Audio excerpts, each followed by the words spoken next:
Good morning, students. Welcome to the class.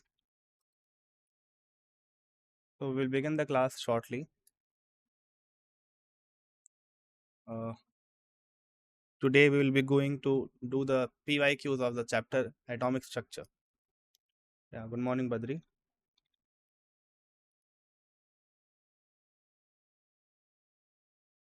Begin the class shortly at 10:10. Okay, we wait for 10 minutes so that others can arrive.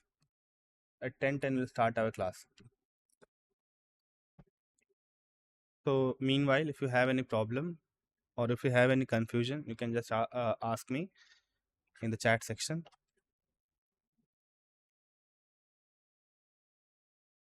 Anyone has any problem? So you have 7 minutes. It's very enough for asking questions. You can ask any question in the chat section. I will be very happy to reply it.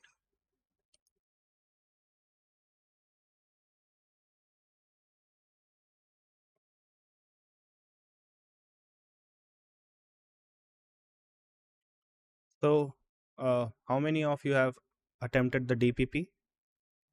Are you attempting the DPP, or you are facing any difficulty in attempting the DPP?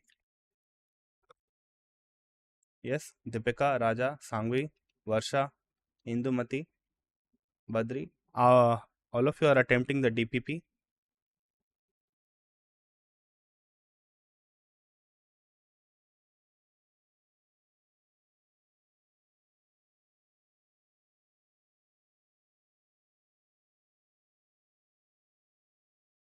Okay, very good. So, if you are facing any problem in any of the question, you can ask me.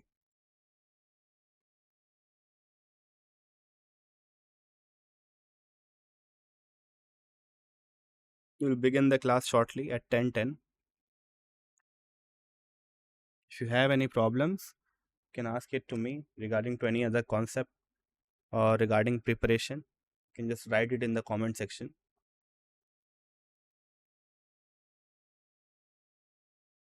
Is my voice clear to all of you? All of you are able to listen my voice clearly, or should I speak louder?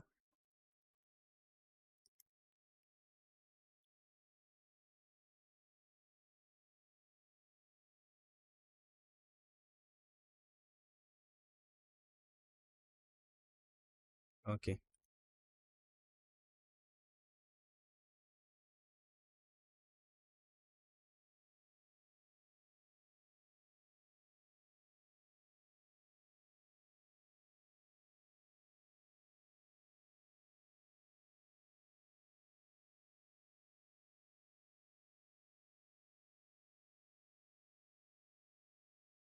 So 5 more minutes. We'll just wait for 5 more minutes before the start of the class so that all of you can join. So as I said today, we will be doing questions on the chapter Atomic Structure. Every PYQ that was asked in the recent year, we'll try to solve every PYQ of 2026 starting from this year to the past 5 years at least.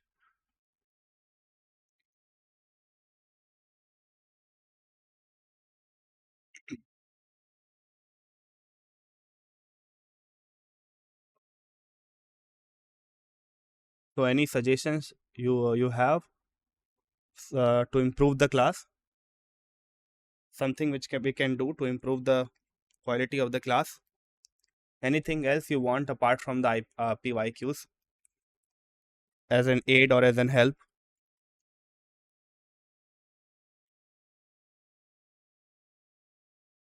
So that we can improve your performance.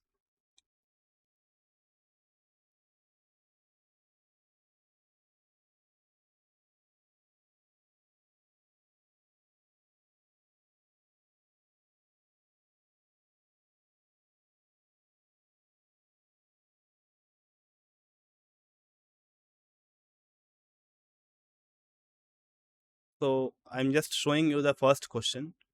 I'm just showing you the first question of today's class. So this is your first question. Try to solve it. Tell me the correct answer. So it was asked in this year only, in 2026.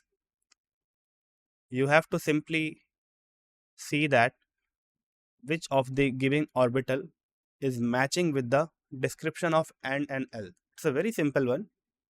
I hope most of you have solved this question in your attempt.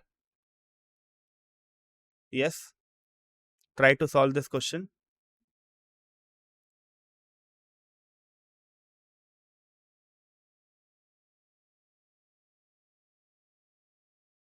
and tell me the correct answer.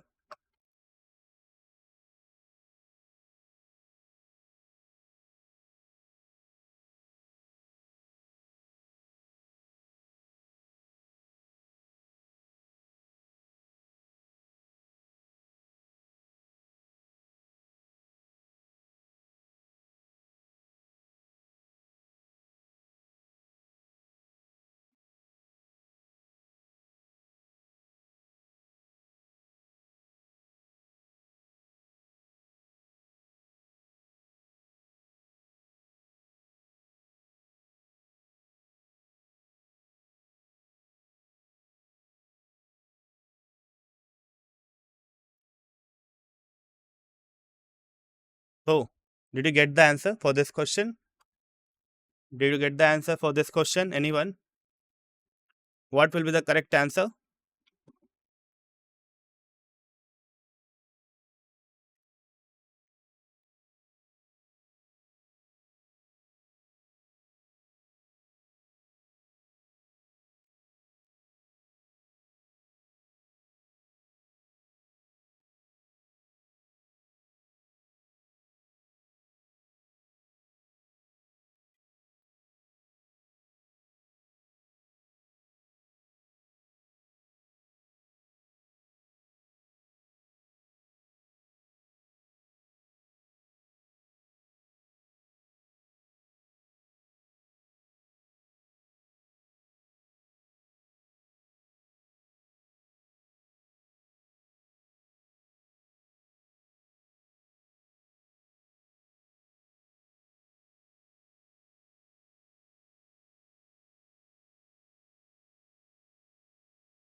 So nobody is getting the answer.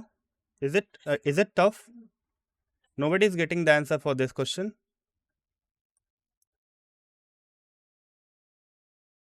So Gomati, Deepika, Raja, Sangvi, Sri, Yoga Lakshmi. Nobody is getting the answer for this question. Is it difficult? What will be the correct answer, students?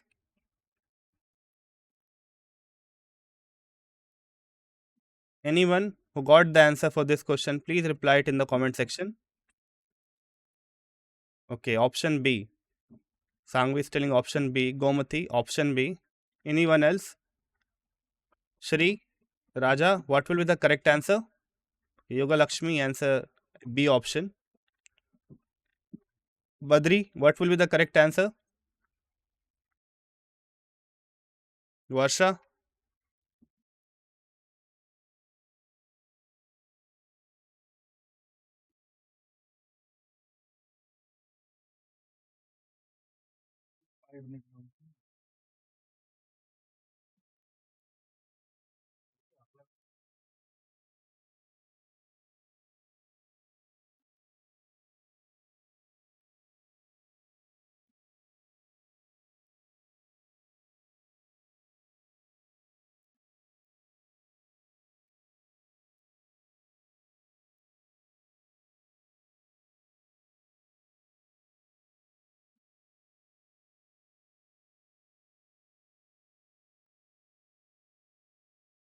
okay. So let us move on to the correct answer. So it's very simple to solve this question. I think this is the most easy question that is being asked from this chapter compared to every year. So the correct answer would be option C. Okay, it would be option C. So how do we solve it? So we know that the value of L represents the value of S, P and D. So here you can see that for L is equals to 0, we have S. For L is equals to 1, we have P. L is equals to 2, we have D, and L is equals to 3, we have F. Now, looking on to the table, we have N value as 2 and L value as 1. So that would be 2P. So N gives your 2 and L gives your P. So the A would go with 2. A would go with 2. Then next one, 4, 0 means the value of N is 4 and the value of L is 0. That means S. So it will be 4S. So the second, B, will go with 4S. That means 3. Then next one, C, it is 5 and the value of L is 3. The value of L is 3. So for L we have F. So 5F. So 5F means C will go with 4. And the last one is what? It is 3. It is 3, N value and L value is 2. So 2 means D. So it will be 3D. So it is matching with the option C, A2, then B3, C4 and D1. Is it clear to all of you? Anyone having any doubt in this? It's a very simple one. You only have to match the value of N and L for the given orbital. Is it clear to all of you?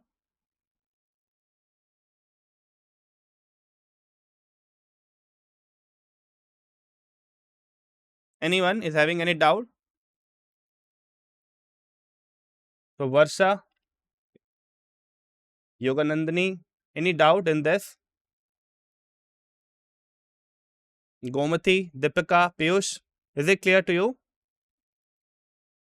Any confusion in this question? It's a very simple one and they asked it in this year. Okay. Now let us move on to the next question.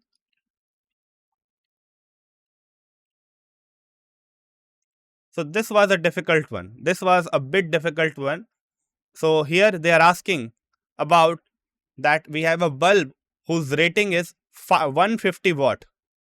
Okay. It is having 150 watt as the rating and it is converting only 8% of energy into the light.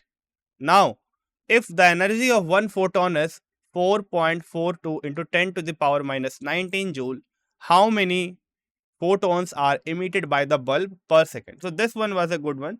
So let us move on to the option. So options are 2.71 into 10 to the power 19, 4.06, then 27.2 and 1.35. Yes, anyone who can solve this, just try it by yourself and write the answer in the comment section.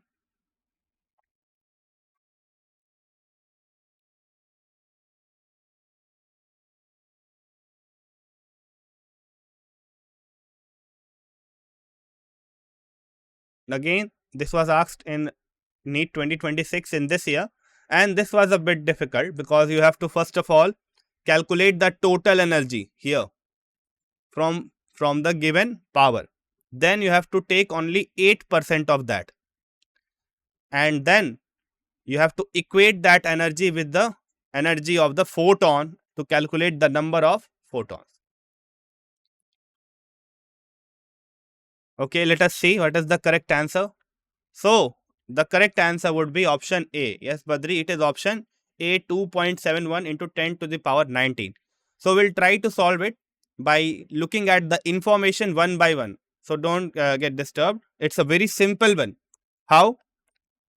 First of all, it is given that you have to calculate that how many photons are emitted by the bulb per second.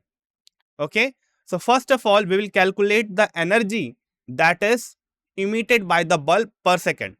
According to the given rating, which is 150 watt of the bulb, it means 150 joule of energy is emitted per second. So this is the meaning of watt. Okay.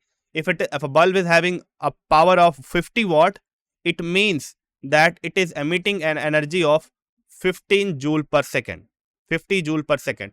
If it is having a rating of 450 watt, it means it is emitting energy of 450 joule per second. So it's the simple meaning of watt. Okay, so this watt is what? It is simply your power. Now, power formula is given by energy divided by time.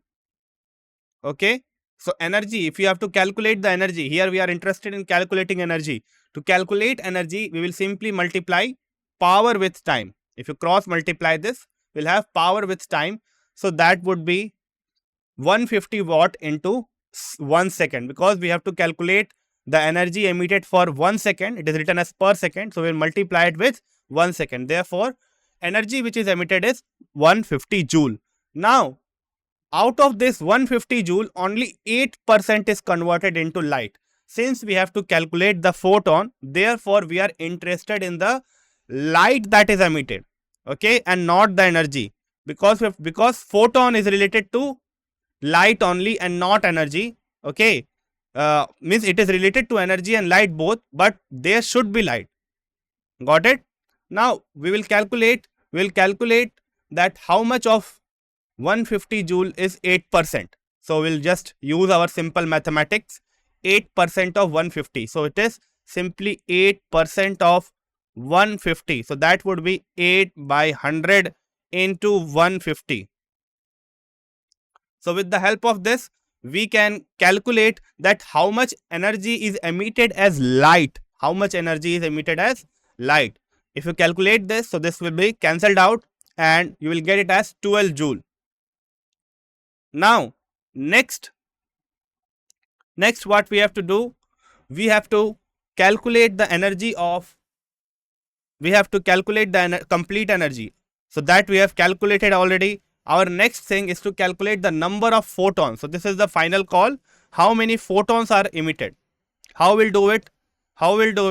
So if energy of one photon is given here as 4.24 into 10 to the power minus 19, and n is the number of photon, then total energy would be n multiplied by energy of one photon. So therefore, if I put the values, I can get the number of photons. So the next formula is very simple. It's a unitary method. So if energy of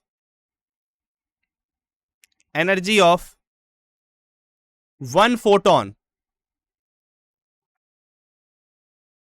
is suppose E, okay, then energy of n photons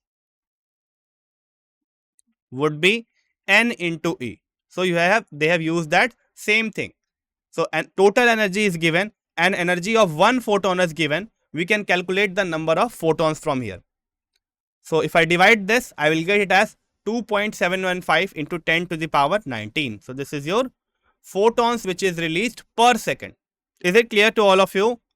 So if I recapitulate this question, what we have to do, we have a bulb which is emitting energy at rate of 150 watt. Out of that energy, only 8% is converted into light. Now we have given with the energy of one photon, we have to calculate that how many photons are emitted by the bulb per second. So first we will calculate the amount of energy emitted by the bulb per second. It's very simple, 150 into 1. Then we will calculate 8% of that.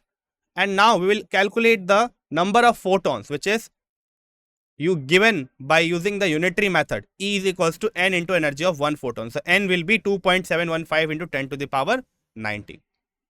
Okay. Is it clear to all of you? Anyone having any doubt? So Sangvi, Raja, Sri, Yoganandani, Badri, is it clear to all of you?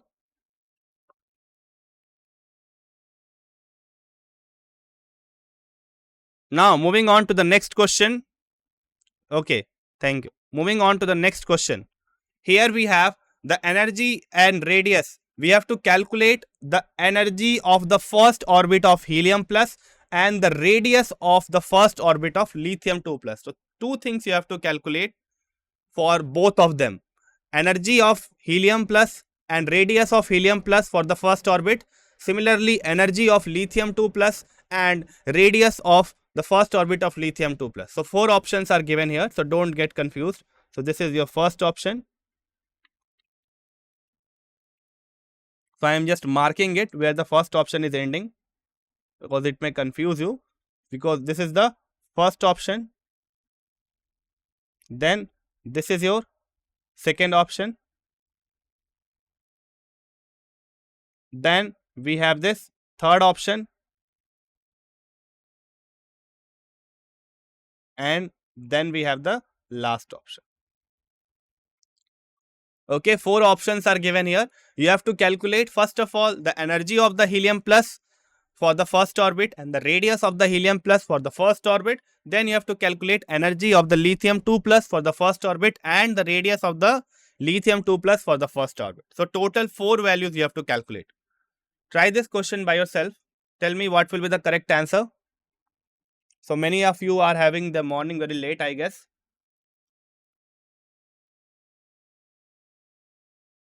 Saksham, Sasi, Dhanatya, you all have joined the class very late. Why?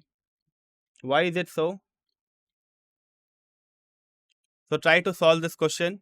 You have to use the formula of energy and the radius. It's a very simple one, bit lengthy, I would say. You don't have to use that much power intelligence in it. You have to simply calculate the values. Only the problem is that this question is a bit lengthy. It will take some time. Okay, try to solve this. I am giving you that time. So now it's 10:24. So by 10:26, you have to answer the question. At least try to calculate it for the helium 2 plus. If you are able to do that, you will calculate it for lithium 2 plus as well. That is not a problem. But you should know the formula. That is the thing which I want to see. Yes, anyone? Try this question and reply the answer in the chat section.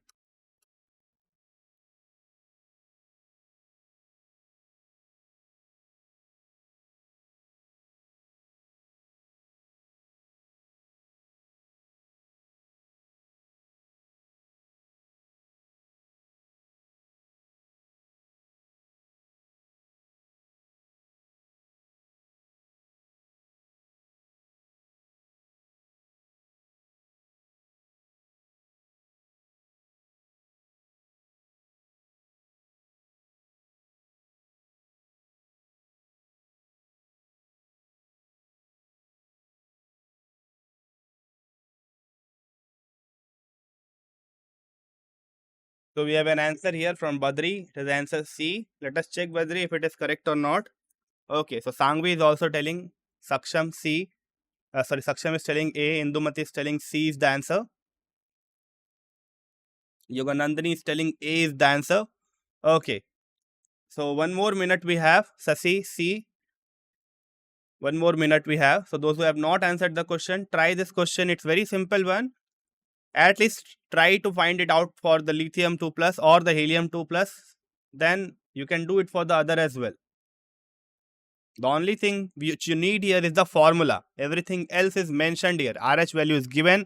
A0 value is also given. So both the values are also given. Yes, the time is up. Let us see what is the correct answer. So the correct answer would be C. Yes, Varsha, it is C. How we'll solve it? So this is the formula to calculate the energy. 2.18 into 10 to the power minus 18 into Z square by N square, where Z is your atomic number and N is your orbit number. Similarly, we have the value of the radius, which is 52.9 N square by Z. So this value was already given here, 52.9. You have to calculate the energy in joule. So we have used this formula, and the radius in picometer. So we have used this formula. So first of all, if I calculate it for the helium plus, so for helium plus, for the first orbit, the value of N will be 1 and the value of the atomic number, so hydrogen, then we have helium. So Z will be 2. So what will be the energy? It will be minus 2.18 into 10 to the power minus 18 Then we have Z square. So 2 square by N square, which is 1 square. So it will give it as minus 19.62 into 10 to the power minus 18. So this is for, 8.72,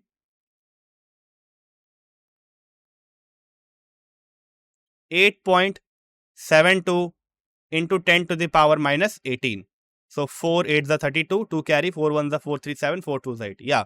So this is for the helium plus in the first orbit. Then what will be the radius? The formula is 52.9 into n square. So n value is 1. So 1 square by z. Z value is 2.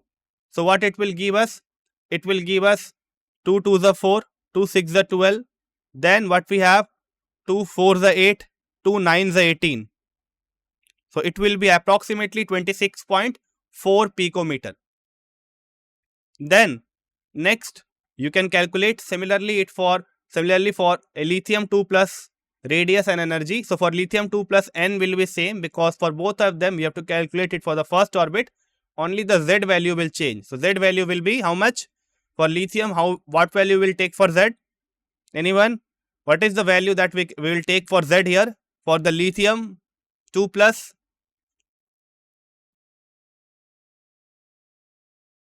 Here in the formula, what value will take for z for the lithium 2 plus?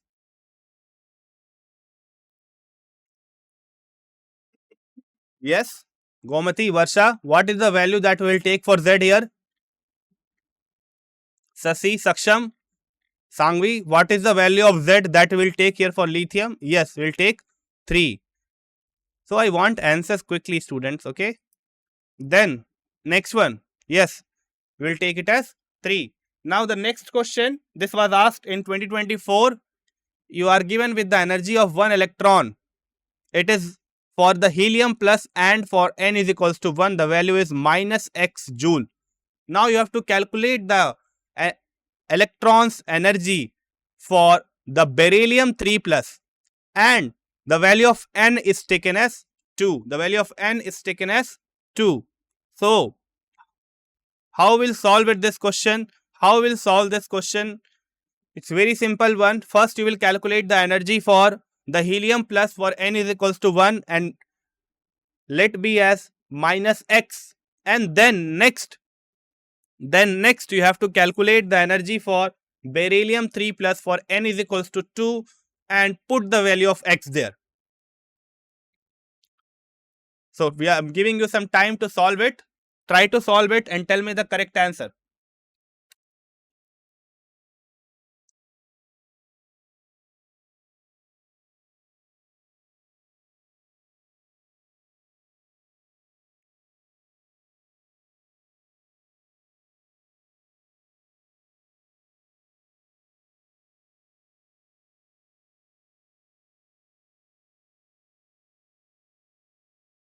So what we'll do first, we'll calculate the energy of helium plus for the first orbit. So for the first orbit, the n value will be 1, and for helium, the z value will be 2. So if anyone gets the answer in the middle of my solution, you can write it in the chat section, right? So for this, the energy would be 2 point, okay, Raja is telling A is the correct answer. Yoga Nandini is telling A is the correct answer. Okay, students, let's see. So this was the formula, z square by n square. We have seen this formula just now. Now, the value of z would be,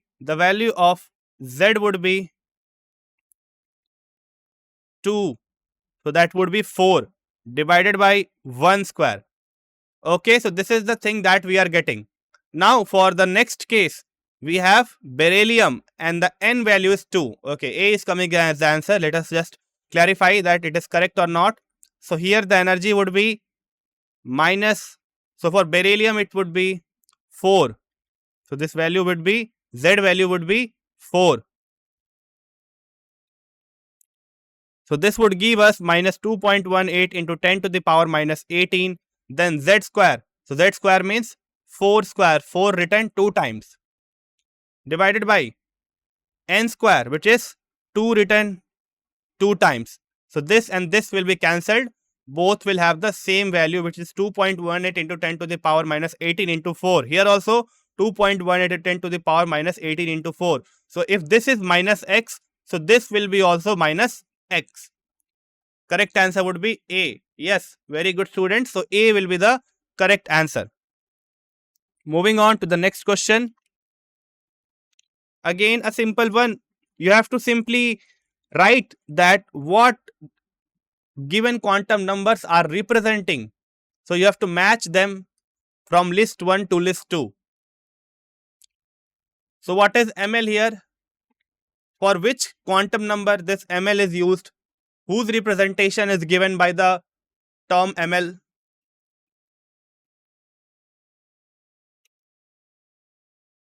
Yes, it's a very easy one. I want quick answers from you for this question.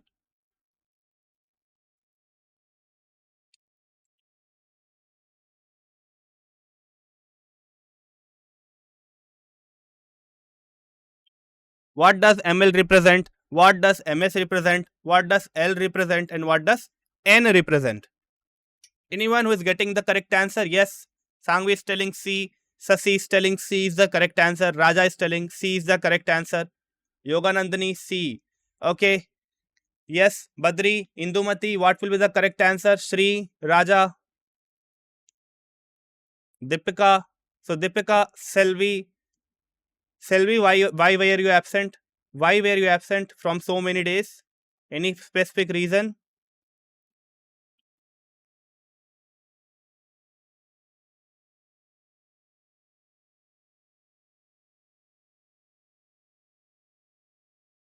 Yes, Selvi, why were you absent from so many days? Okay, C. So everyone is telling C is the correct answer. Okay, no problem. So if you are having any issues, you can ask it. Now, what is M here? ML here. ML is the azimuthal quantum number. Okay, it is the azimuthal quantum number. Then MS is the spin quantum number. It is the spin quantum number. Yeah, just wait a minute. I've written it wrongly. So this is spin quantum number. This is your spin quantum number. L is your azimuthal quantum number. L is your azimuthal quantum number. Then N is your principal quantum number. What about ML? What does ML represent? What does ML represent? So what are the 4 types of quantum number? What does ML represent? Anyone? It is the, what is the name of the quantum number related to the notation ML? Yes, students. What is the name of the quantum number which is related to the notation ML? Yes, Varsha. Indumati, Gomati, Sasi, Raja. What is the name of the 4th quantum number? What is the name of the 4th quantum number ML? Whose notation is given by ML? So we have 4 types of quantum numbers: spin quantum number, azimuthal quantum number, principal quantum number, and the last one. What is its name? Anyone can answer it? Yes, those who have given the answer. Yes, it is. Very good, Saksham. It is magnetic quantum number. It is magnetic quantum number. Yes, Sasi, it is magnetic quantum number. Now, if this is known to you, we know it that MS, it is given for knowing the spin. It's very obvious from the name itself. Then magnetic quantum number, it tells about the orientation. How it tells about the orientation? So ML gives us that P subshell has 3 types of orbitals: Px, Py, and Pz. So from this we know that orientation means in which direction it is heading it. So if it is Px, then it will be heading towards the x axis. Then if it is Py, it is heading towards the y axis. If it is Pz, it is heading towards the z axis. So that is the meaning of orientation, how it is oriented or pointing towards which direction. That is given by the ML. Then next what we have, azimuthal quantum number. What is azimuthal quantum number? It tells us about the shape of the orbital. So if L value is 0, it means it will have a spherical shape. We know it, S orbital, spherical shape. Then if L value is 1, it is representing that we have P orbit, P subshell, and from there we are knowing that the shape is dumbbell. And if it is 2, then we are knowing that it is D subshell and the shape is double dumbbell. Yes, it is known as angular momentum quantum number. So this will match with the shape of orbital. And the last one, principal, it tells us about the energy of the, or the size of the orbital. How? So if n is equals to 1 and L is equals to 0, then n is equals to 2, L is equals to again 0, n is equals to 3, L is equals to again 0. So this is representing 3s, this is representing, this is representing 1s, this is 2s, this is 3s. Now as the value of n is changing, we are moving from 1s to 2s to 3s. Now the size of 1s would be this, then the size of 2s would be bigger, size of 3s would be even bigger. So from the value of n, we are knowing that whose size is bigger and whose size is smaller. So n tells about the size of the orbital, plus it also tells us about the energy as well. Okay, it also tells us about the energy as well. Is it clear to all of you? Anyone having any doubt in this? So you should know every aspect when you are solving the question. Anyone having any doubt?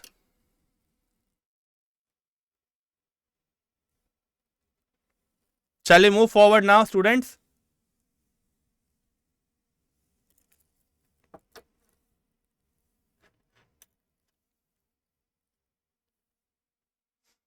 Yes. Now next question.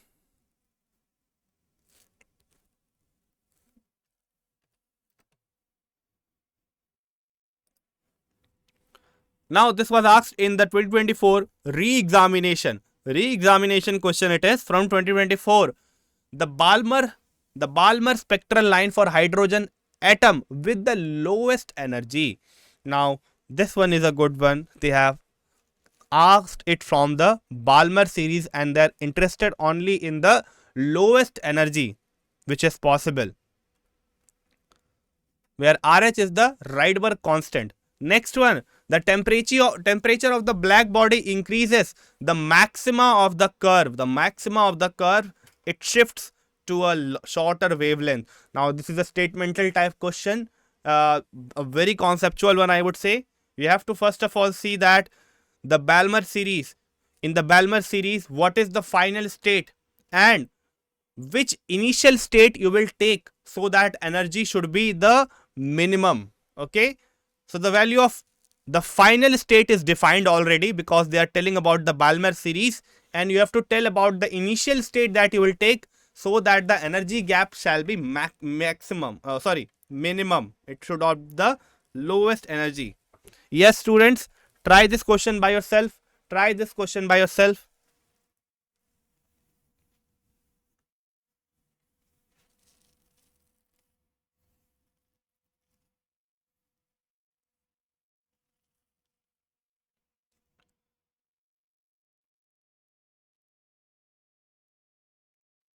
So what is the final energy state for the Balmer spectral series?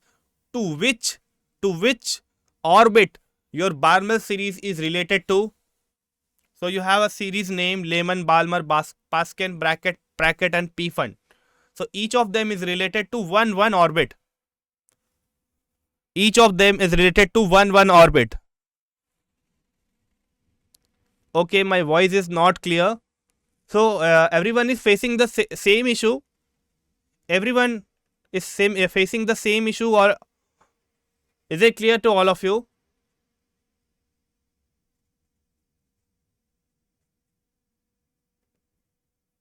Okay, Raj, I will try to look upon the problem if there is a problem. You can also check from your side.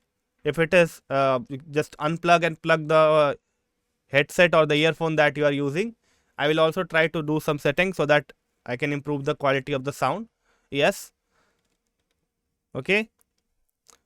Now, anyone who is getting the answer for this question?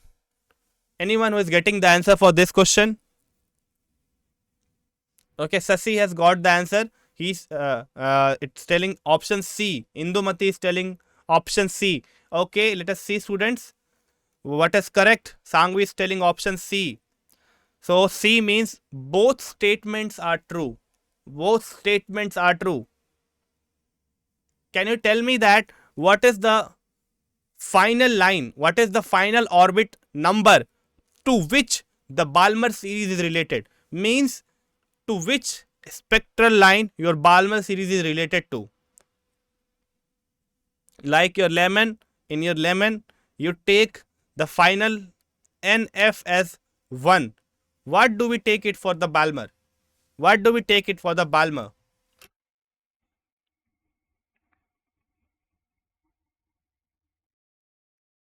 Okay. Yes, so Sangvi is telling 2. So others, are you agreeing with this thing? Are you agreeing with this thing? Okay. Yeah. So Sasi is telling 2. Anyone else who is having a different opinion from this value? Yes, okay. So everyone is agreeing with this. Yes, the final state for the Balmer series is 2. For Lehman, it is 1. Then what is the value for the Pascan? For Pascan, it is 3. For bracket, it is 4. And for P fund, it is 5.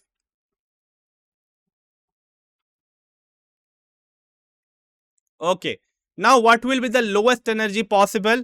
So if I take this thing, if I take suppose hydrogen atom, this is n is equals to 1, this is n is equals to 2, then we have n is equals to 3, n is equals to 4, and so on. So if I see that which is the minimum energy gap which is possible, so you have to make the electron drop from a higher energy, higher than the n is equals to 2. Since we are relating to Balmer series, we have to look for energy from where the electron will drop, and you have to look for a higher energy, but the least higher energy. So if it is from 3, then it will give us 1 energy line. If it is from 4, then it can be also from 5. Now from the energy gap, you can clearly see that this gap is the minimum one. This gap is the minimum one. Okay, this is the minimum gap, right? Okay, so if the electron, if it comes from 3 to 2, then it will have the minimum 1.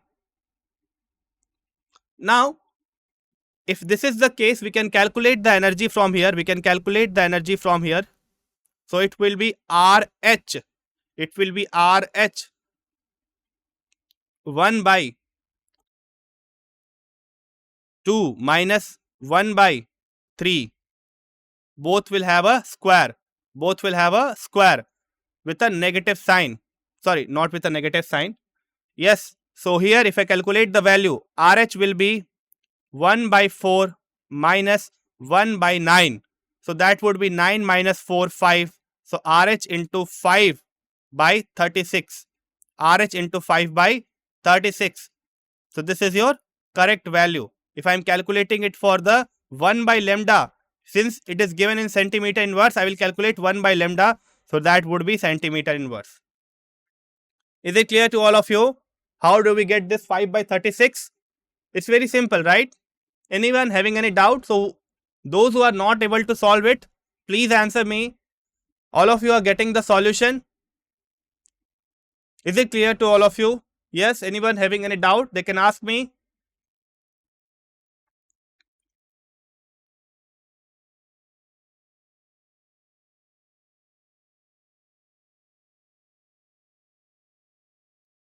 Okay.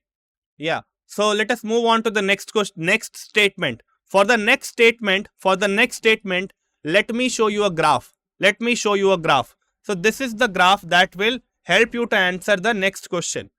So as we increase the temperature, so here it is written that T2 is greater than T1. So this is the graph for T2, the upper one, and the lower one graph is for T1. You can clearly see that if this is the wavelength line, then you have to tell about the maxima of the curve. So this is the maxima, means the highest height which is possible. So this is the highest height which is possible for T1, and this is the highest height which is possible for T2. Now suppose I am telling this is lambda 2 for the T2 and this is lambda 1 for the T1. It is very clear from this graph that your lambda 2 is less than lambda 1 and T2 is greater than T1. So as we increase the temperature, the lambda is decreasing. Now it is very obvious, right? Because if we increase the temperature, the energy would increase, and energy is inversely proportional to lambda. So lambda would decrease. So as we increase the temperature, the maxima is, it shifts towards the higher energy and the lower wavelength. Anyone having any doubt? Is the explanation clear to you? So important thing is that you should be clear about the explanation that I am giving to you. Yes, you cannot remember the graph always, but you can remember the explanation always. Now, anyone is having any problem in any of the two statements?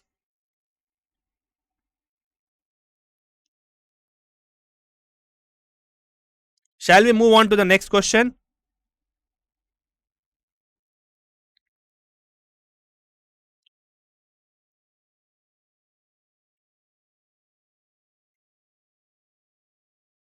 Okay. Now, next one.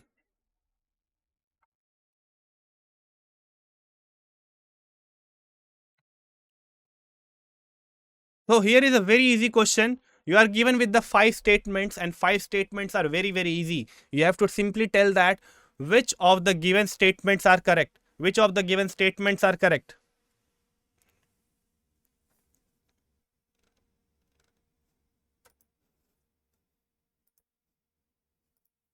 Yes, try this question.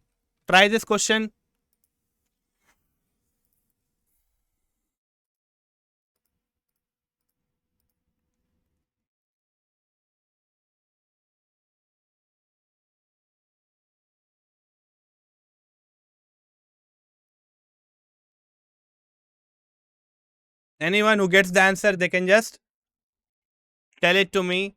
Yes, try this question.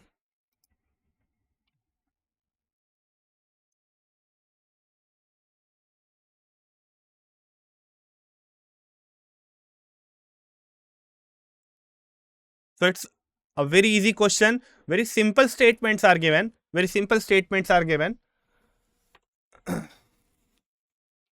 Okay, so Selvi is telling option C is correct. Anyone else who is having a different opinion? Yes.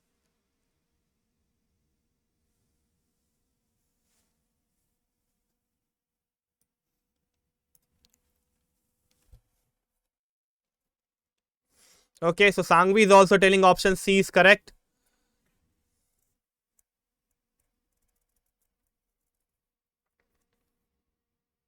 Yes, let us see the correct answer now.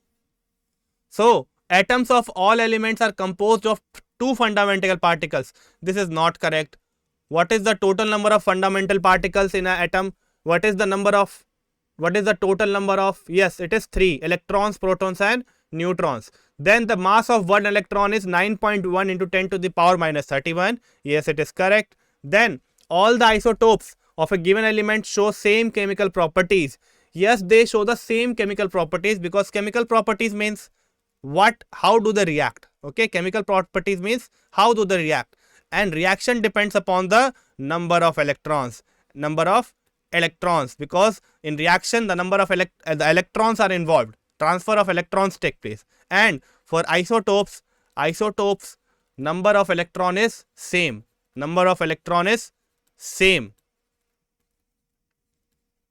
because their atomic number is same. So if the atomic number is same, the number of electron is same, and hence they give the same type of reaction. Therefore their chemical properties are also same. Now protons and electrons are collectively known as nucleons. Nucleons means those who are present inside nucleus, and inside nucleus we have proton and neutron. Electron is present outside the nucleus. So it is not correct. It is not correct. So first one and the third and the fourth one is not correct. What about the last one? According to the Dalton's atomic theory, he considered that atom is the ultimate particle. Yes, atom is the ultimate particle. He said that beyond atom we cannot break the atom further. They don't have any electron, proton and neutron. Although it came to be incorrect, but according to Dalton, he said that atom is indestructible. You cannot break it into further parts or subparticles, subatomic particles. Now, next question. So the correct answer would be C here. Next one, this is related to the relationship between Nm, where Nm is the number of permissible of magnetic quantum number m, number of permissible values of magnetic quantum number m for a given azimuthal quantum number. Yes, students, try this question. Try this question.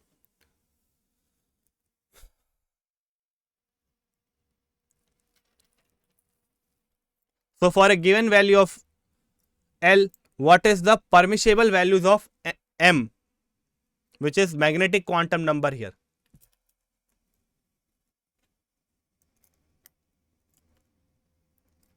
So basically what are they asking here?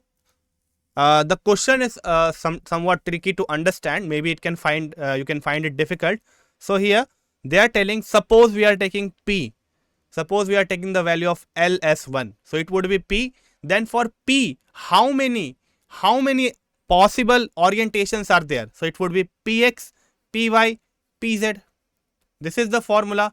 This is the formula. Yes, -1, 0 and +1. Very good.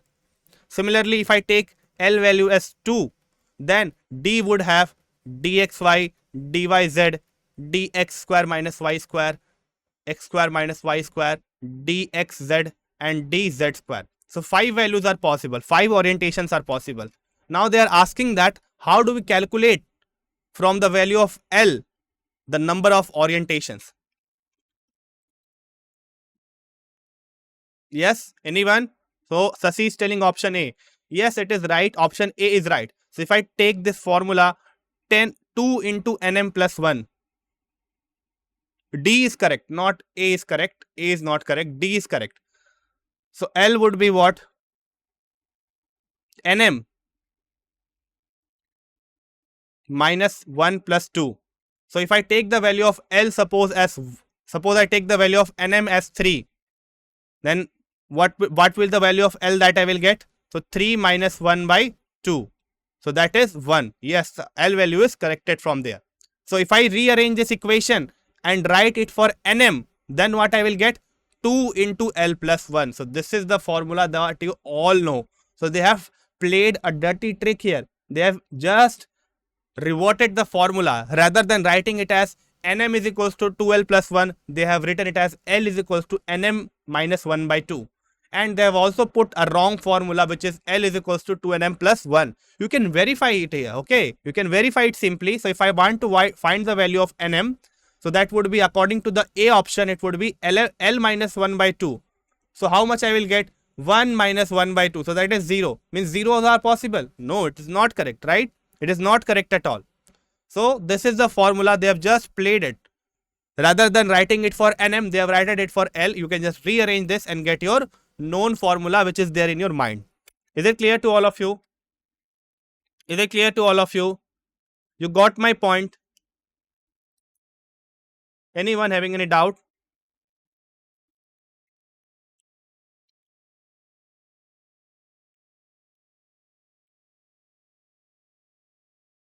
So moving on to the last question of today's class, last question of today's chemistry class. So here is your question. So here the correct answer would be D. Okay. So next question is,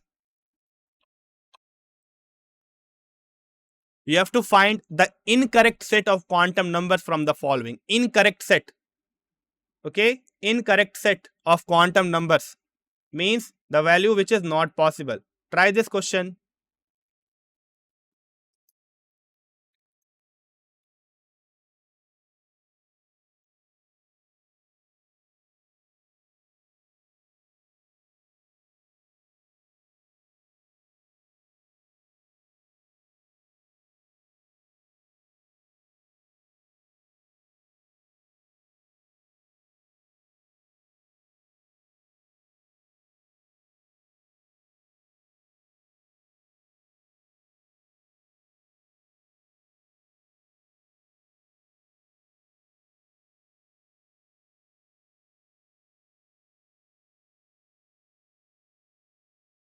Saksham is telling B is the correct answer. Saksham is telling B is the correct answer. Okay, let us see Saksham if it is correct or not.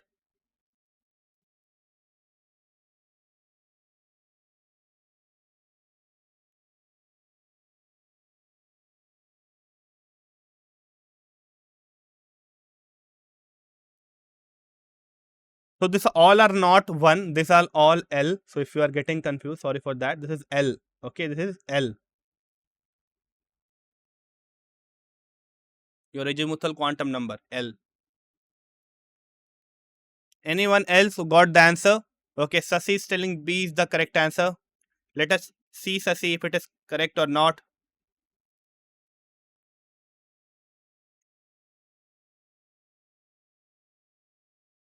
Raja is telling C is the correct answer.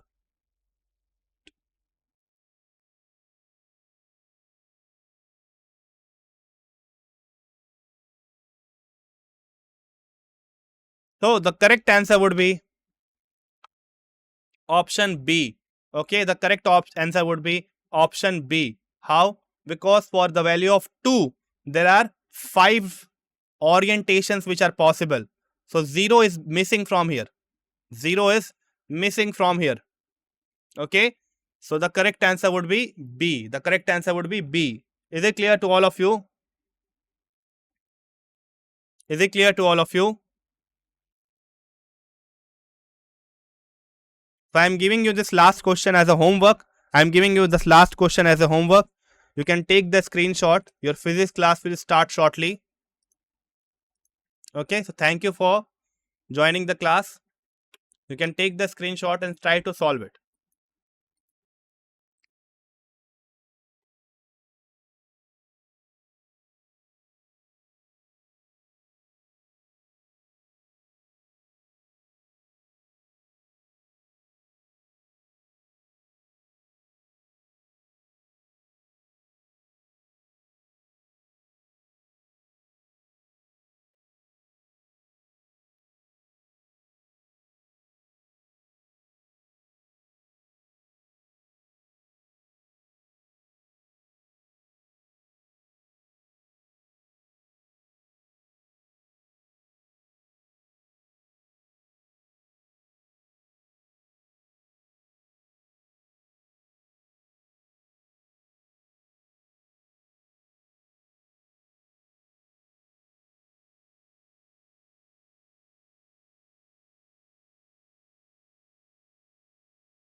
Good morning, students.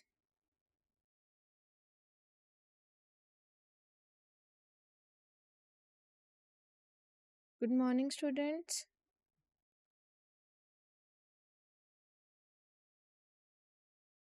Am I audible to you all?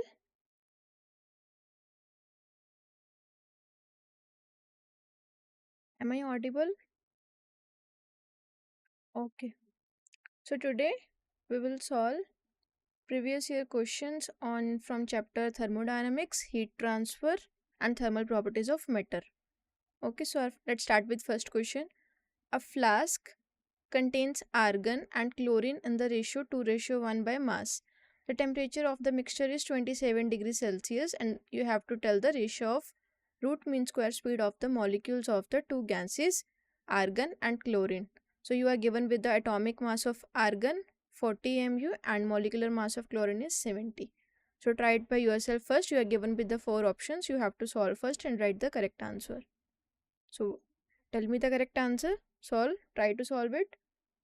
This is your NEET question, previous year question.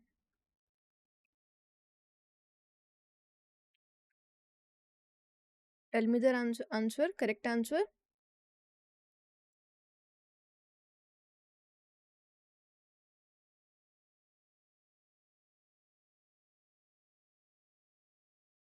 Very good, very good. Yes, yes. Okay, so let's try to solve it. So option A is correct. So let's see the solution. So the root mean square of a gas molecule is given by V is equals to under root 3 RT by M, right? Now temperature is given to you 27 degrees Celsius. Firstly convert it into Kelvin. So it is equals to 300 Kelvin, because 27 degrees Celsius plus 273 will give you 300 Kelvin, and you are given with the atomic mass of argon, which is 40 U, and chlorine, which is 70 U. So since both gases are at the same temperature, so the ratio of root mean square velocity or speeds depends upon the inverse square root of their molecular masses. That means,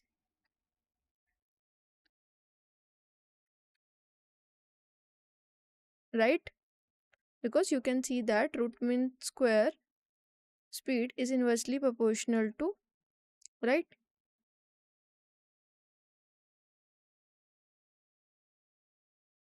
So now put the values. I'm writing here. Root mean square speed is equals to, so molecular mass or atomic mass of chlorine is 70 by 40.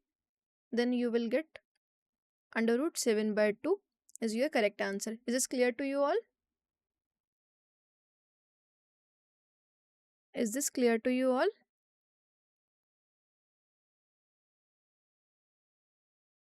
Please tell me if you have any doubt in this question. Please let me know.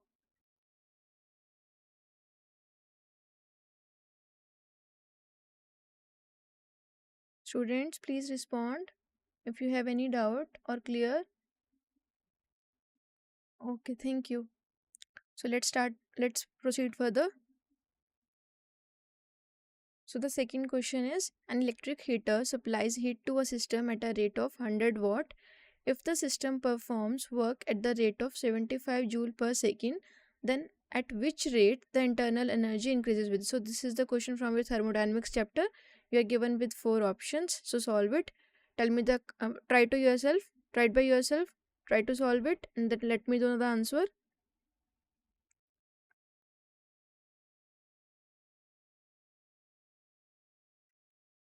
Try to solve it by yourself first.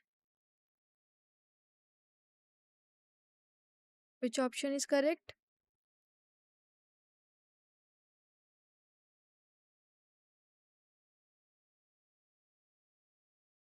Option C, 125.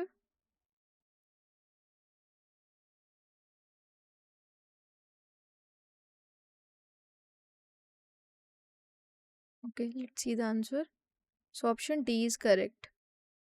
Option D is correct, not 125. So because this problem is solved using first law of thermodynamics, which states that energy added to system as heat is equals to the change in internal energy plus the work done by the system.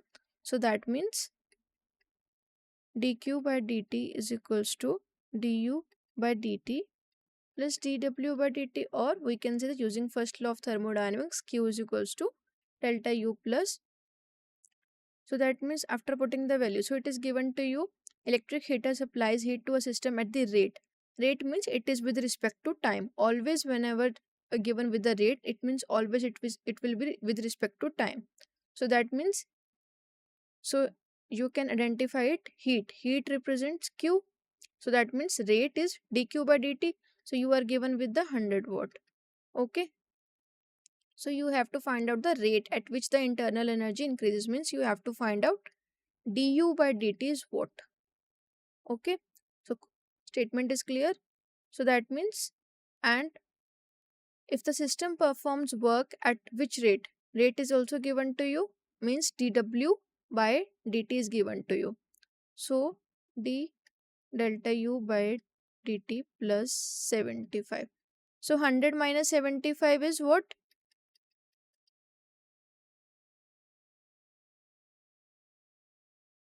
125 watt. Is this clear to you all? Whoever told 125, it's wrong. So the correct answer is D, which is 25 watt. Clear, everybody? So try to understand firstly the question and firstly list what is given to you. Then it will be easy to you to solve the question. Right? Because dq by dt is given to you. Dq by dt is what? Rate of heat supplied to the system, which is given to you is 100 watt. And dw by dt is rate of work done by system, which is given to you 75 joule per second. So whenever you are finding any question, if the rate is given, rate is always with respect to time. So that means you are given with dw by dt. And electric heater also supplies heat to a system at the rate. Rate means dq by dt is given to you. Okay, and also you have to find out the rate at which internal energy increase, means you have to find out by du by dt is what. So according to first law of thermodynamics, q is equals to delta u plus w, and if you write a change, so dq by dt is equals to du by dt plus dw by dt. After putting the values, the correct answer will be D, 25 watt. Is this clear to you all?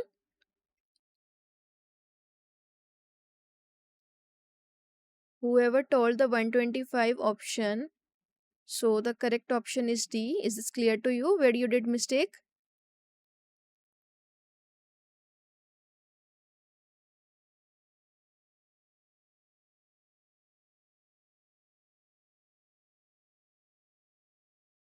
Clear? Okay, okay, Varsha. Thank you. Very good, Varsha. Try it by yourself first and note your mistakes.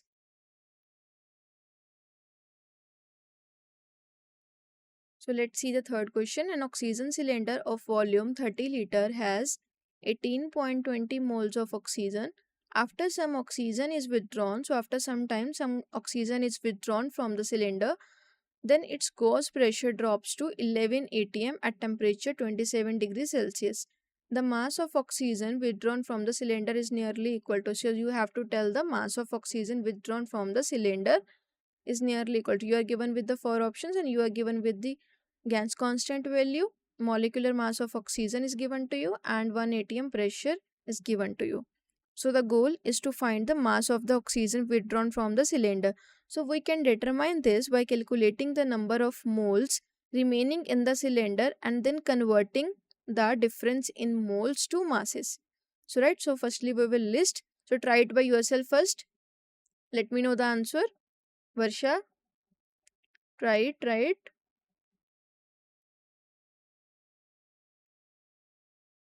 Sangvi, everybody please try it first by yourself.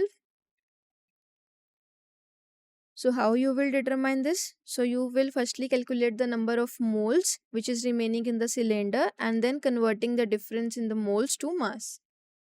Saksham, Kritika,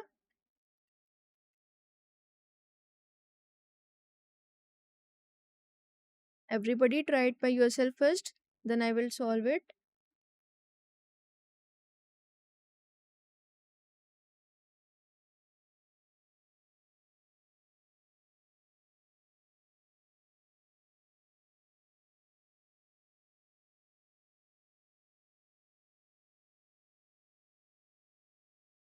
Right answer is what? A, B, C or D?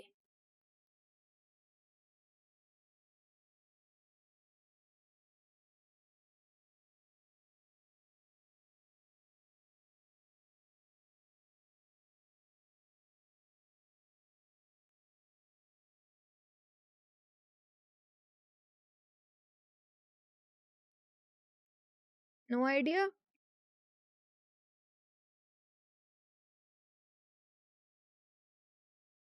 Okay, so let's see. The correct option is A. So let's solve it. So basically, firstly, we are listing that what is given to you. So initial state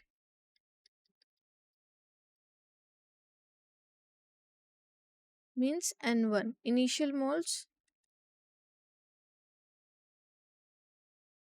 how many moles? 18.20. And volume is 30 liter.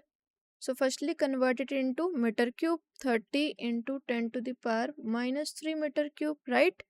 And in the final state, so to find the final number of moles, N2 we don't know. So use ideal gas equation, PV is equals to nRT, right? PV is equals to nRT, and final pressure is given to you, which is 11 atm. So final pressure is given to you 11 atm, and 1 atm is given to you in Newton per meter. So means 11 into 1.01 into 10 to the power 5 Newton per meter, right? And temperature, convert it into 27 degrees Celsius, convert it into Kelvin, right? Gas constant is given to you 100 by 12, right? So now N2 you can easily find out from this ideal gas equation. PV upon RT means 11, pressure is 11 into 1.01 into 10 to the power 5 into volume is 30 into 10 to the power minus 3 upon 100 by 12 into 300. Now solve it.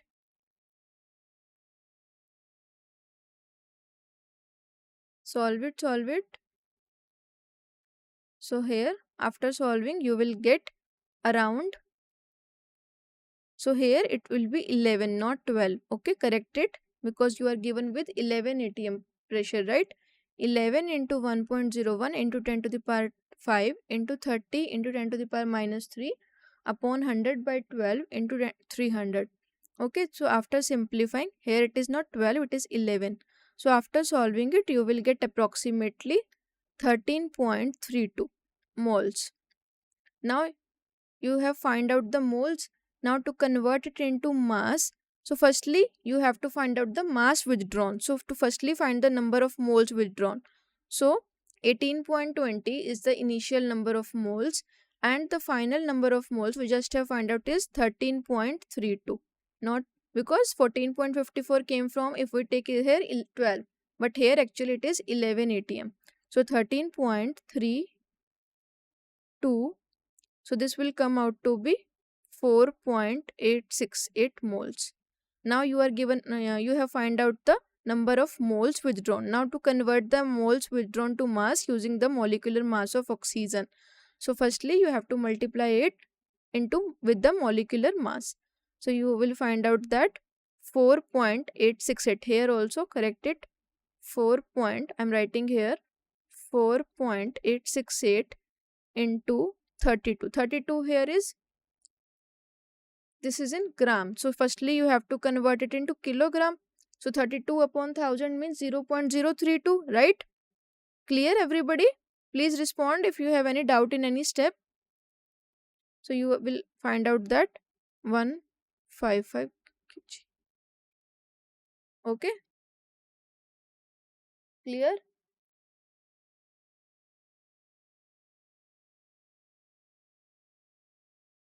Clear? Any doubt? Please let me know.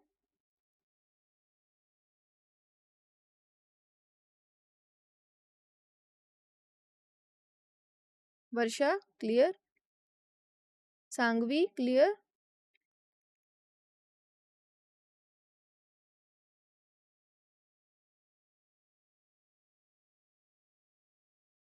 Any doubt in any step? Should I repeat it again? Should I repeat again?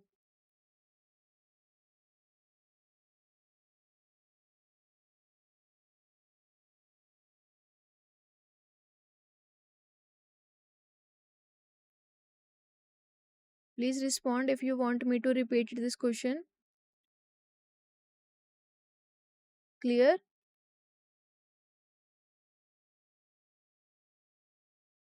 Should I proceed further or repeat it again? The last step is clear to you. So after finding the number of moles withdrawn. So to convert it into mass, you have to multiply it with the molecular mass. So we have find out that the moles removed is 4.868 moles.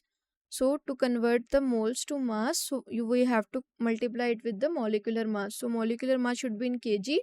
So we multiplied it by 0.032 because molecular mass of oxygen is 32 gram. Okay, clear? Clear everybody? Should I move?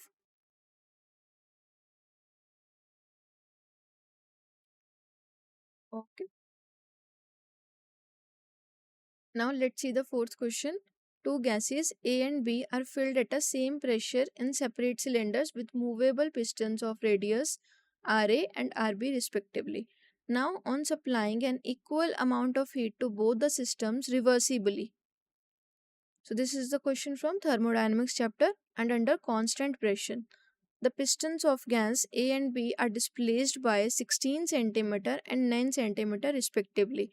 Now you are given with that if the change in internal energy is same for both the pistons, then the ratio of RA by RB is equals to. So try it solve by yourself first.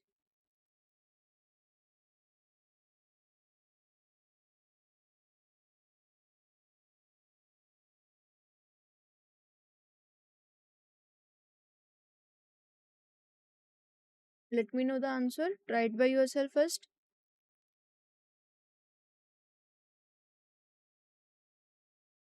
Everybody please try it by yourself.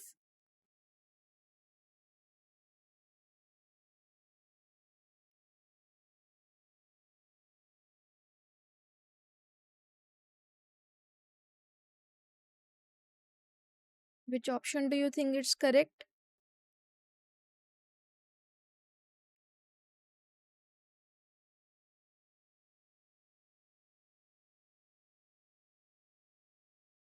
So the correct option is D, 3 by 4. So this problem involves two gases A and B, and it is given to you it is at the same pressure in separate cylinders with movable pistons of radii RA and RB. Now equal amounts of heat are supplied to both cylinders reversibly under constant pressure and displacing the pistons by 16 cm for gas A it is given to you, and for gas B it is 9 cm. Now also it is given to you that the change in their internal energy is the same and we need to find out the ratio RA by RP. So from the first law of thermodynamics, delta Q is equals to delta U plus P delta V. Now it is given to you that internal energy and heat displaced is same for both the gases. Delta Q and delta U are same for both the gases.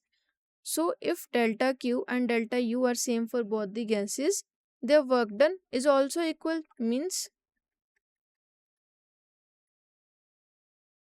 so that means now you know the formula for work done. Work done formula is P delta V. P delta V for A is equals to P delta V for B, right? Now with the constant pressure, because it is given to you under constant pressure. So constant pressure, the relationship becomes A dA is equals to A dB, means where A is the area of piston. Now we know that area formula is pi r square. So pi RA square into dA is equals to pi RB square into dB. Now simply you have to find out the RA by RB ratio. So pi will cancel out from both sides. So RA by RB is equals to dB by dA to the power half, because from this step RA square upon RB square is equals to dB by dA. Now take square root from both sides. You will get RA by RB is equals to under root dB by dA. Okay. Now put the values, because it is given to you this is displaced by 16 cm and 9 cm respectively. So dB replaced by 9 cm, B gas piston replaced by 9 cm and A gas displaced by 16 cm. So put the value 9 by 16 under root. So calculate the square root. This will give RA by RB is 3 by 4. Clear? Everybody clear? So the correct option is T. Is this clear to you?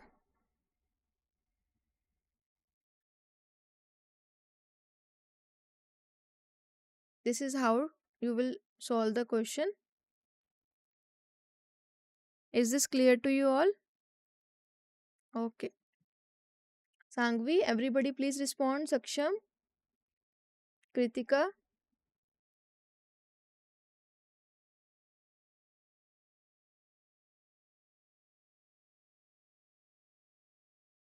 So now next question is, a container has two chambers of volume V1 is equals to 2 liter and V2 is equals to 3 liter separated by a partition made of thermal insulator. The chamber contain N1 is equals to 5 and N2 is equals to 4 moles of ideal gas at pressures P1 is equals to 1 atm and P2 is equals to 2 atm respectively. So when the partition is removed, the mixture attains a equilibrium pressure of, so try to solve it first. Which option do you think is correct? Solve it.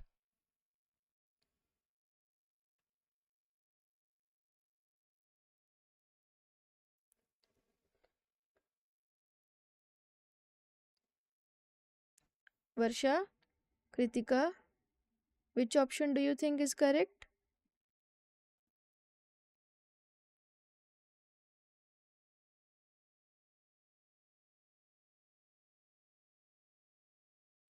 Right, very good.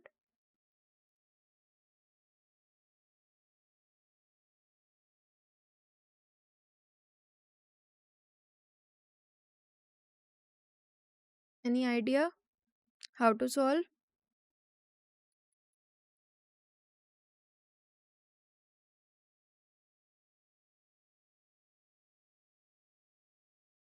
You are given with two chambers of volume 2 liter and 3 liter, which is separated by partition of thermal insulator. Chamber containing N1 number of moles and N2 number of moles at pressures P1 and P2 respectively.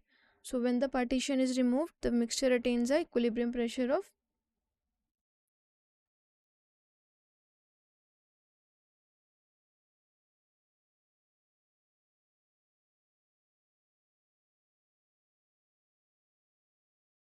okay, tell me the right answer.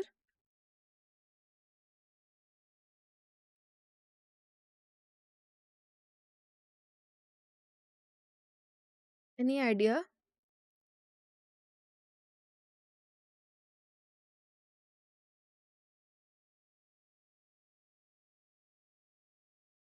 The correct option is D, which is 1.6 atm. Now let's see the solution. So see, the problem asks for equilibrium pressure when the two chambers containing ideal gases are mixed. So the chamber 1 is having V1 is equals to 2 liter and N1 is equals to 5 moles. It is given to you. And P1 is 1 atm. It is given to you for chamber 1. Now for chamber 2, it is for chamber 1. For chamber 2, V2 is equals to 3 liter, N2 is equals to 4 moles and P2 is equals to 2 atm. So since partition is a thermal insulator and the container is likely rigid, the total internal energy of the system will conserved, means U total is equals to U1 plus U2. Now for ideal gas, internal energy is directly proportional to PV. For the ideal gas, internal energy is directly proportional to PV. And also you have seen one formula, U is equals to F by 2 PV, right? So the total volume V is equals to V1 plus V2, 2 plus 3, 5 liter. Now use the conservation of energy because the total pressure after the partition is removed and gases mix can be calculated using, assuming the gases of the same type, final pressure can be calculated as P V1 plus V2. So this is the final case. P into V, we have written that PV means P1 V1. This is the initial case before mixing. So this is the final after mixing, after the partition is removed. After mixing, and this is the case for before mixing, means P V1 plus V2 is 5 and P1 is 1.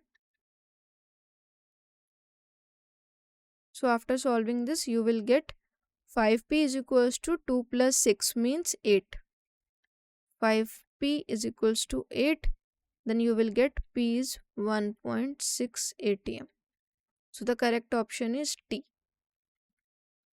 Clear, students? If you have any doubt, please let me know.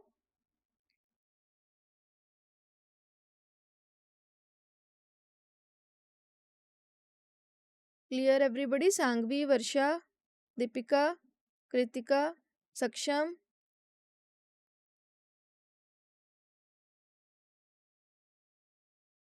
Please let me know if you are understanding or not.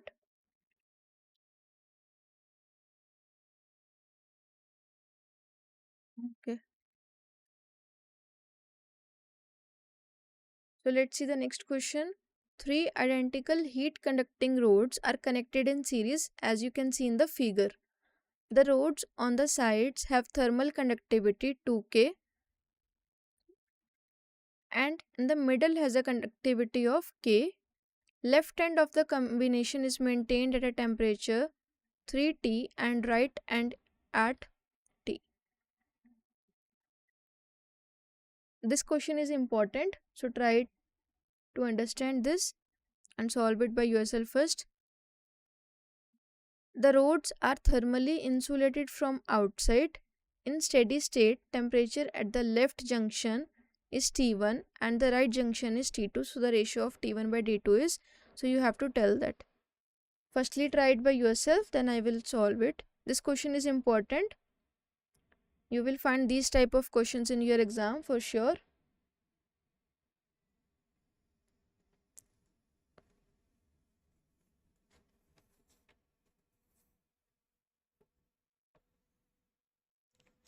Student, firstly try it by yourself first.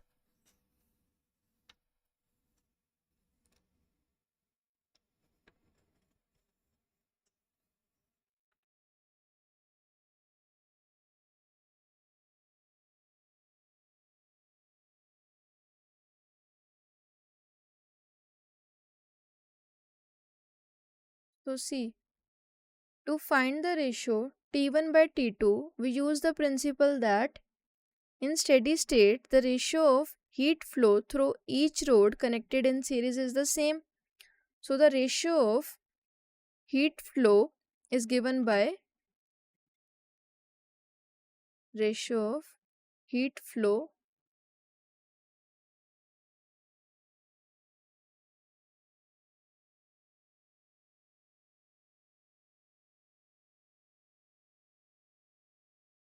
H is equals to Ka. Have you seen this formula in heat transfer? Have you seen this formula in heat transfer? Please let me know. Are you familiar with this formula?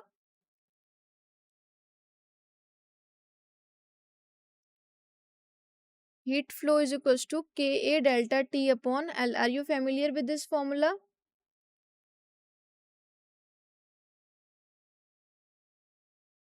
Sangvi, Varsha,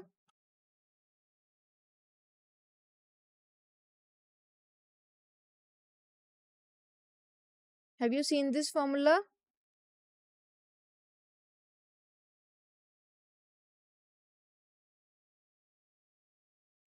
So, since all the three rods are identical in dimensions, their length and cross section area are the same.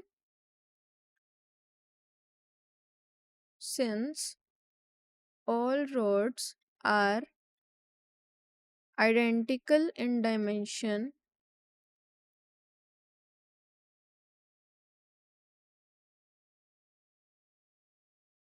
their length and area are same.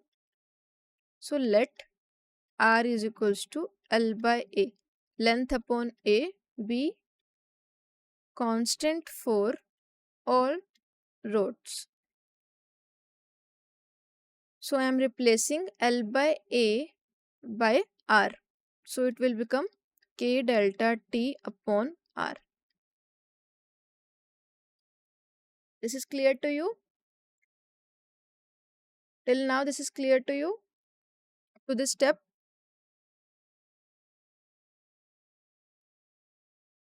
Is this clear to you up to this step? Okay. Now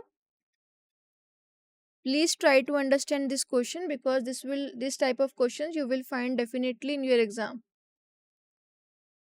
Now for first rod, which is having 2K, H is equals to 2K, delta T is 3T minus T1, final minus initial, right? Now for middle rod,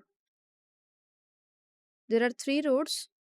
For middle rod, H is equals to K, T1 minus T2 upon R. Now for third rod, H is equals to 2K, because it is having 2K. 2K T2 minus T upon R. So clear? Up to this step, this is clear to you all? We just have put the values for first rod, middle rod and third rod.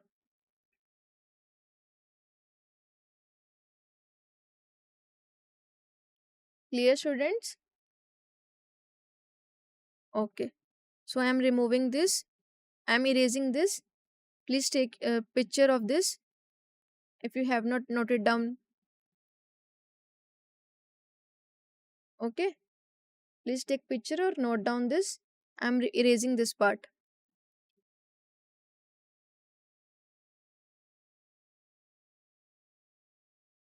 Should I erase?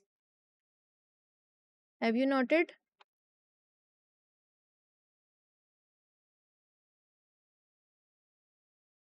Should I erase now to solve further?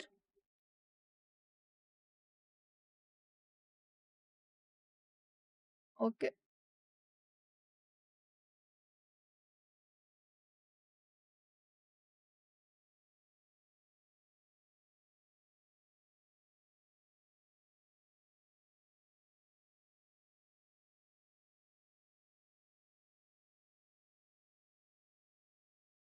So now we have three equations. So solve for T1 and T2.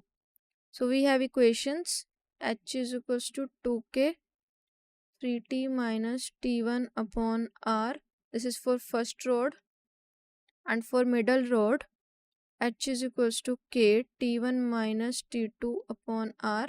And for third rod, H is equals to 2K T2 minus T upon R.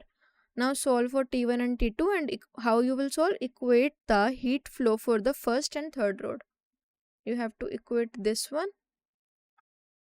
This is the heat flow for the first rod. This is the heat flow for the third rod. Now equating the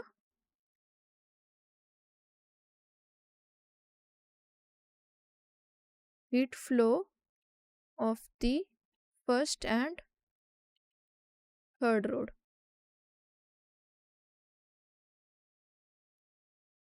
Okay. So if we equate first and third, this R will cancel out from both sides. So you will only have remaining 2K 3T minus T1 is equals to 2K T2 minus T. Right? Clear? Clear, students?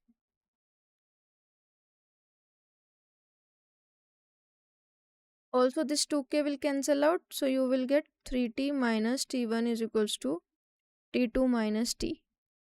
So from that you will get one equation T1 plus T2 is equals to 4T. Clear? So just you have equate the first and third rod. Now equate the heat flow for the first and middle rod. So after equating the first and middle rod equations, you will get 2K 3T minus T1 is equals to K T1 minus T2. I am equating first and second. Okay, this one and this one. So you will get another equation. K will cancel out. So after that 60 minus 2T1 is equals to T1 minus T2. So you will get another equation 3T1 minus T2 is equals to 60. This is your second equation. Up to this step, this is clear to you all? We have made two equations. We will solve for T1 and T2. And then we will find out the ratio of T1 and T2. Up to this step, this is clear? Please respond, everybody. Any doubt in any step?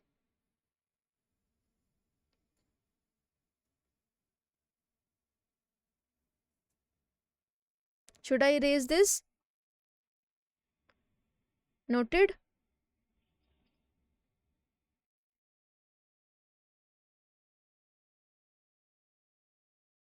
Students, noted? Please let me know.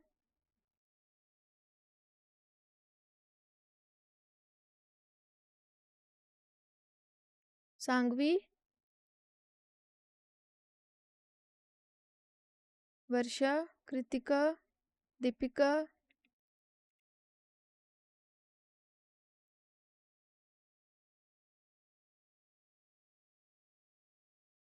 Understood?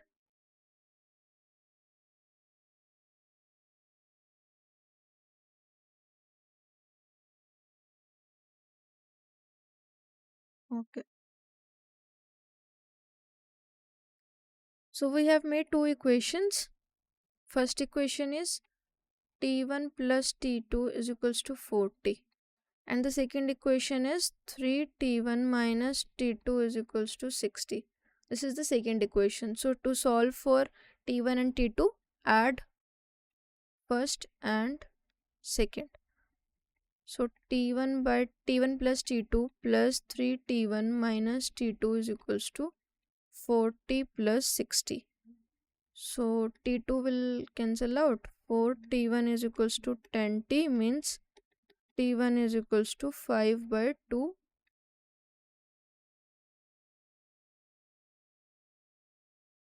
T. Okay, so you have found out the T1 value. Now put in any equation from 1 and 2 value of T1 to calculate the value of T2. So I am putting in first equation 5 by 2T plus T2 to solve for T2 value. So T2 will come out to be 40 minus 5 by 2T. It will be equals to 3 by 2T. So we have find out the T1 and T2. So we have to find out the ratio according to question. So T1 by T2 is 5 by 2T, 3 by 2T. T and cancel out. You will get 5 by 3. Clear, everybody? So the correct option is A, 5 by 3. So these type of questions you will find out in your exam. Definitely. Please focus on that type of questions from chapter heat transfer. Understood, students? Clear, everybody? Please let me know if okay.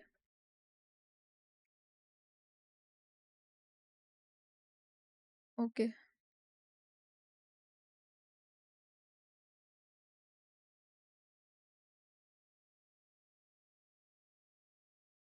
Let's see one another question.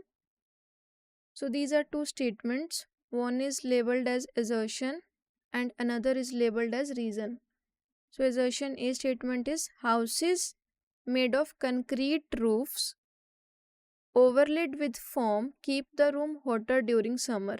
And reason statement is the layer of foam insulation prohibits heat transfer as it contains air pockets. So in the light of above statements, you have to choose which is correct.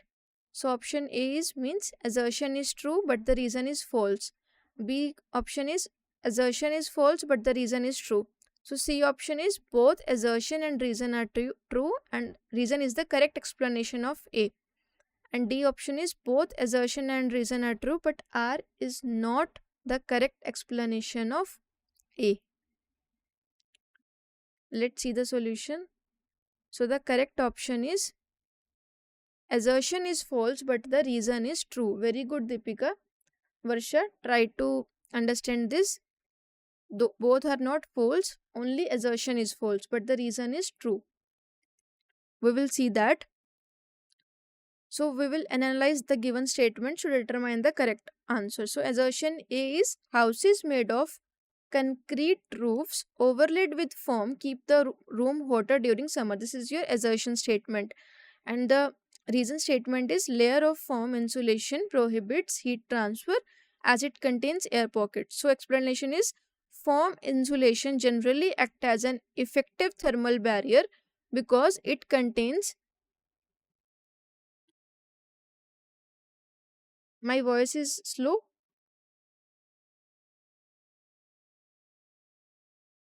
Okay. So foam insulation, is it okay now? Is it okay now?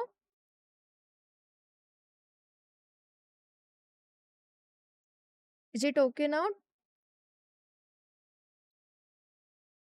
Everybody is getting slow, low volume, or only Deepika?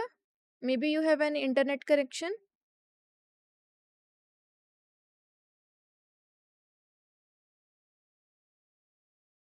Varsha, am I audible to you clearly?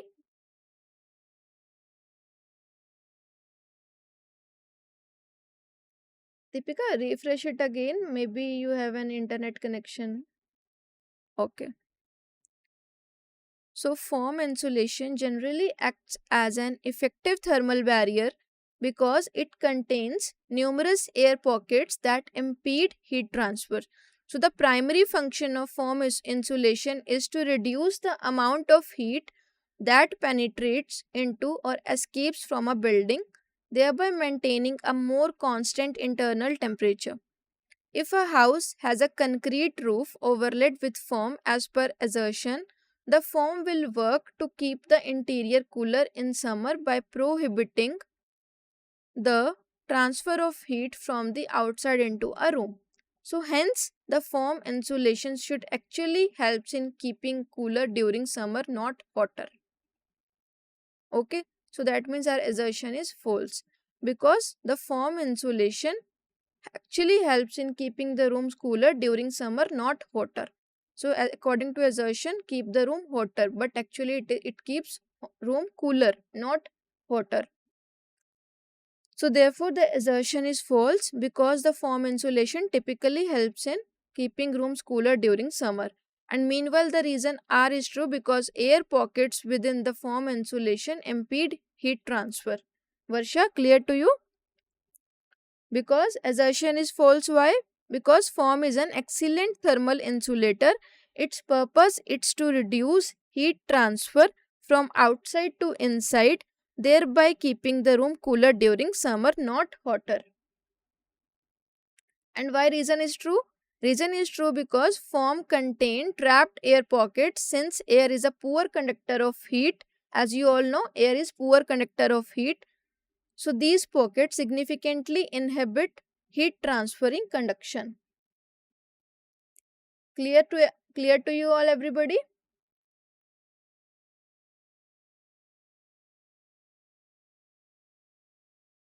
Varsha, both both are not false, only assertion is false. Reason is true because foam contain trapped air pockets. Since air is poor conduction of heat, then pockets significantly inhibit heat transferring conduction.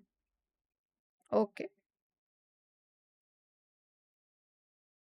So let's see another one question. The equilibrium state of thermodynamic system is described by A. Pressure, B. Total heat, C. Temperature, D. Volume, E. Work done. So choose the most appropriate answer from the options given below.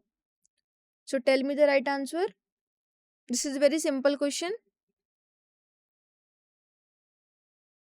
This is very simple question.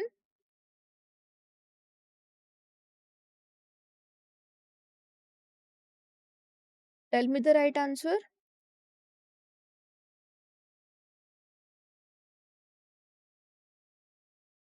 Very good, Deepika. Very good. D option is correct.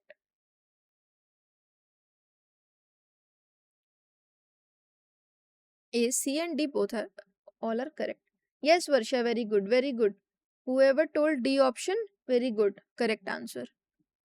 So A, C, and D. Why? Because the equilibrium state of a thermodynamic system is defined by a set of conditions where the system is in stable or unchanging state. These conditions include pressure, which is A part, a measure of force exerted by the system per unit area. So pressure is what? Force upon area. At equilibrium, the pressure within the system is constant and uniform. So at equilibrium state, the pressure within the system is constant and uniform. Now, temperature, a measure of the average kinetic energy of the particles within the system.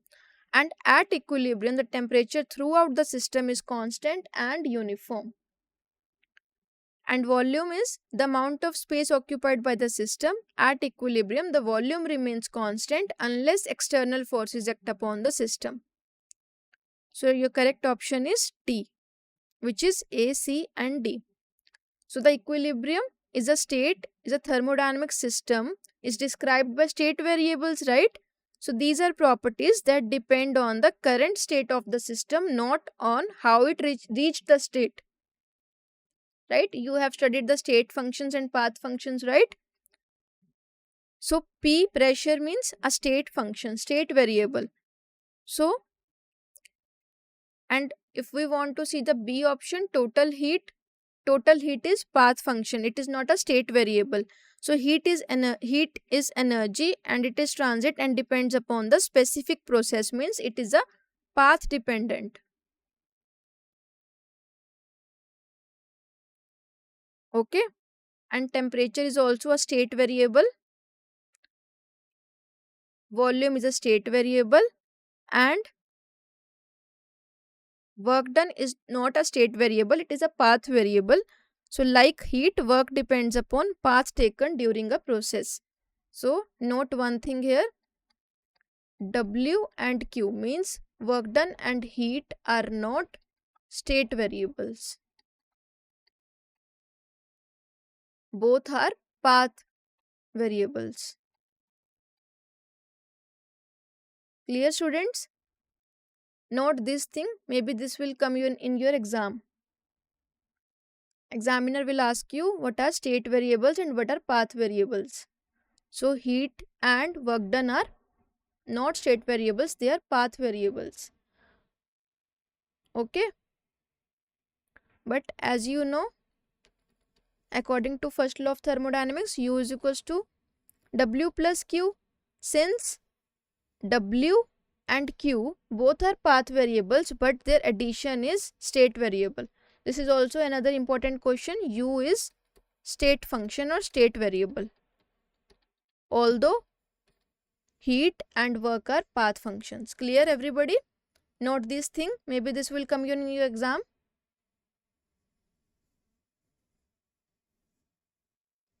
Okay. Okay.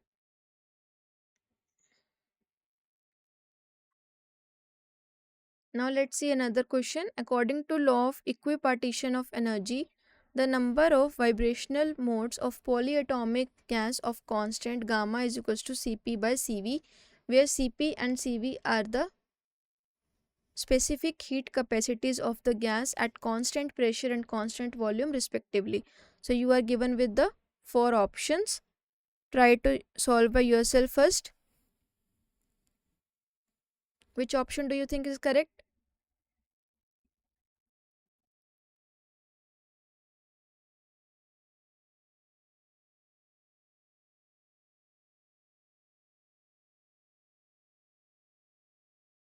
Think. Which option do you think is correct?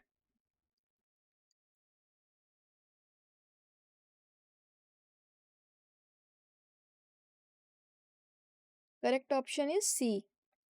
So let us solve how it comes. So for non-linear polyatomic gas, total degrees of freedom are related to gamma is equals to, right? So F will come out to be 2 upon gamma minus 1. Total degrees of freedom consist of translational, rotational and vibrational modes, right? Total degrees of freedom consist of translational, rotational and vibrational degrees of freedom. Means F is equals to F translational plus F rotational plus F vibrational, right? Now for a non-linear polyatomic molecule, or a non-linear polyatomic molecule, F translation is equals to 3 and F rotational is equals to 3, right? For non-linear, translational is 3 and rotational is also 3, right? Clear everybody?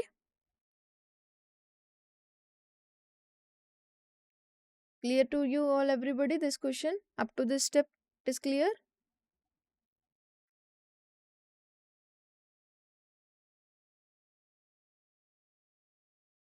Now let this be vibrational be V.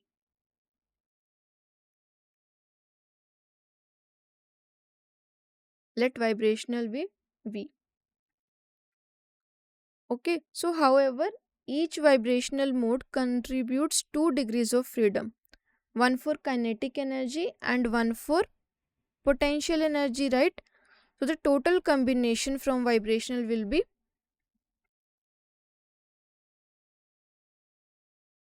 total combination from vibration is 2V. Okay, because each vibrational mode contributes 2 degrees of freedom, one for kinetic energy and one for potential energy. Okay, so total contribution from vibrational mode will be 2V. Should I erase this? Have you noted?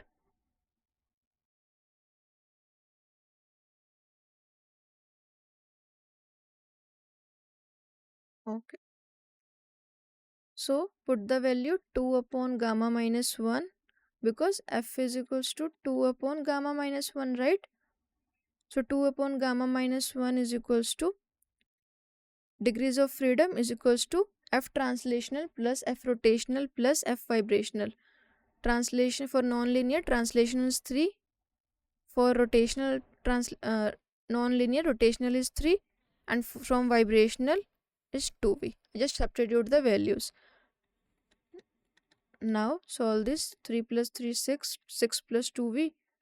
2V is equals to, rearrange this, 2 upon gamma minus 1 minus 6. 2V is equals to, take LCM, 2 minus 6 gamma minus 1 upon gamma minus 1. Clear everybody?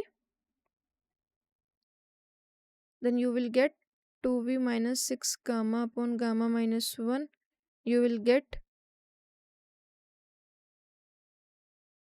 4 minus 3 gamma. Here it is V.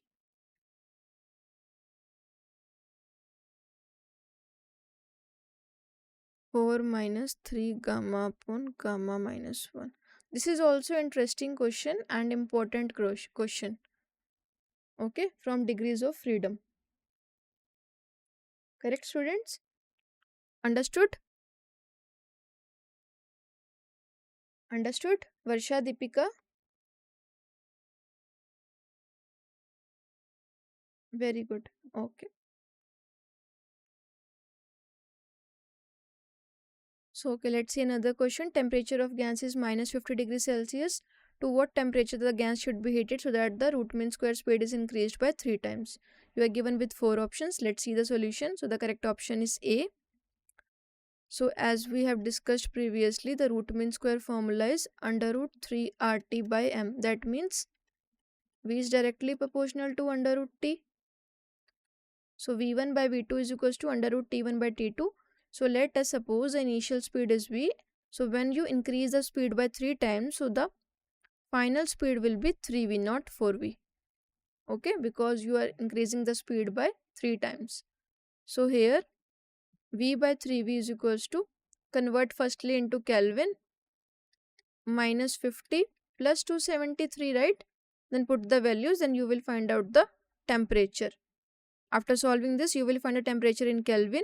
So the question asks you temperature in Celsius. So again convert it into Celsius. You will get 3295 degrees Celsius is the correct option. Correct, everybody? Understood? This is very simple question.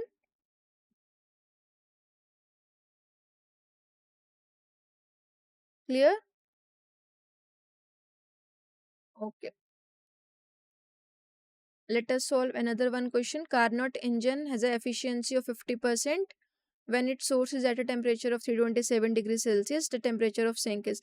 This is also another important question from thermodynamics chapter, from efficiency part. So you are given with 4 options. The correct option is D. So you just need to remember the formula of efficiency of Carnot engine. So the efficiency is given to you, which is 50%, means 0.5. From 50 by 100 means 0.5, right? And T1 is given to you 327 degrees Celsius. So converting it to Kelvin means add 273. You will get 600 Kelvin. Now the formula of efficiency is 1 minus T1 by T2. This is important formula, note down. Okay. Then put the value 0.5 is equals to 1 minus either T2 by T1. Okay. 1 minus T2 upon 600. So after solving this, you will get T2 is equals to 300 Kelvin. 1 minus sink upon source. Okay. Sink source is given to you 600 Kelvin. Then you will easily find out the sink. Because 0.5 is 5 by 10 means 1 by 2, right? This step is clear. So temperature of sink will come out to with 300 Kelvin. So in Celsius, again converted into Celsius, 300 minus, you will get this. Clear? Okay. Note down this formula for efficiency. This is important formula. Okay.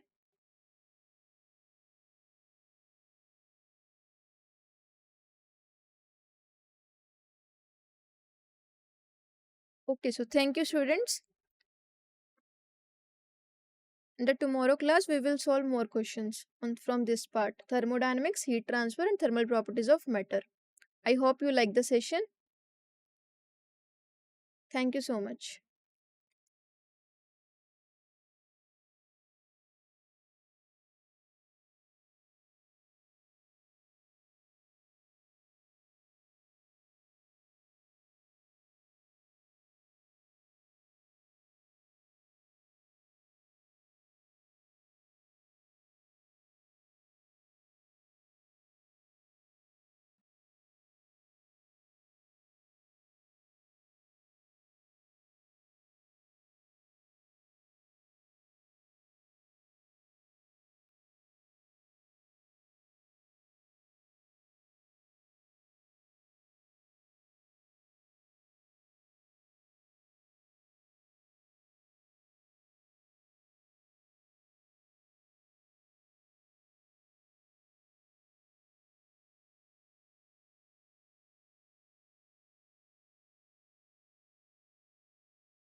Okay, students. Good afternoon, everyone.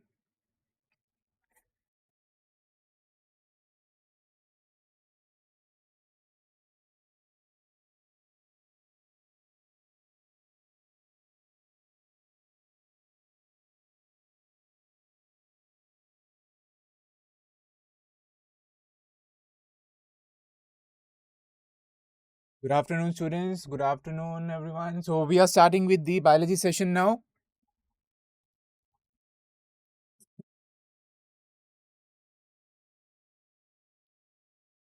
Okay. So all the students, please focus here. This chapter is very important from the NEET point of view. Neural control and coordination. So today we'll be discussing the chapter neural control and coordination. In this chapter, we actually study about the brain structure, the function of the different part of the brain. We talk about the central nervous system, which consists of brain and the spinal cord.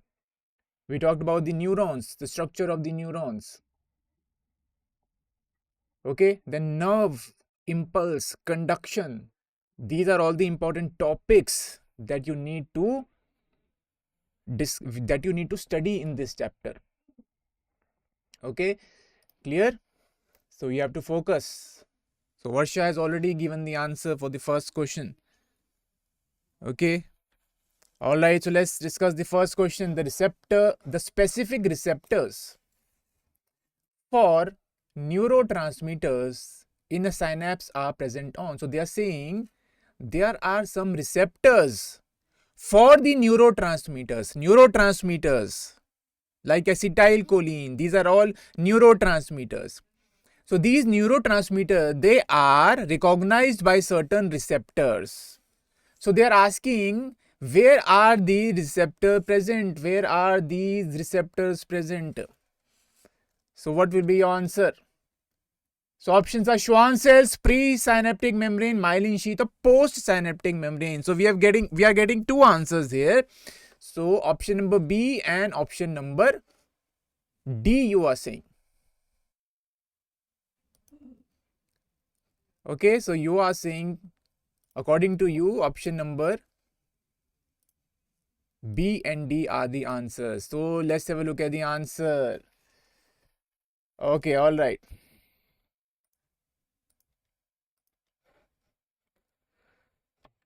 So here the correct answer is option number D, post-synaptic membrane. This is the correct answer. Okay. So what is happening? What is the synapse? Synapse is the junction between the two neurons. Okay. So what is happening here? So one neuron, another neuron, they both are connected to each other, and the junction between the two neurons, it is known as a synapse. Now the first neuron, okay, that is known as presynaptic, and the other neuron, that is known as the post means after. Okay, so these receptors, they are present on the postsynaptic membrane. Okay, clear? These neurotransmitters, they are released from the vesicles that are present in the presynaptic membrane, and these neurotransmitters, they are recognized by the receptors on the postsynaptic membrane, and then after this recognition, the chemical signal is converted into electrical impulses. So after the neurotransmitter, they are recognized by these receptors, what will happen? The chemical signal, this is converted into the action potential, you can say. Okay, moving on to the next one. So next question is a statement based question. So they are saying statement 1, the cerebral hemisphere are connected by nerve tract known as corpus callosum. Is this statement true? What is the next statement? The brain stem consists of medulla oblongata, pons, and cerebrum. So these are the four options. You have to select the correct answer from these options. So both the statements are correct, or both statements are incorrect, Option number C, statement 1 is correct, statement 2 is incorrect, and option number D, statement 1 is incorrect, but statement 2 is correct. So what will be the correct answer here? What will be the answer?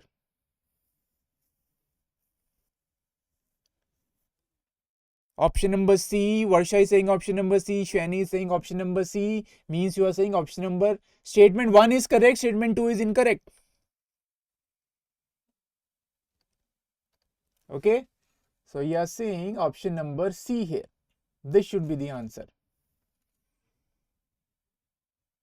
Means the cerebral hemisphere, okay, are connected by nerve tracks known as corpus callosum. So cerebral hemisphere, part of the cerebrum, largest part of the brain.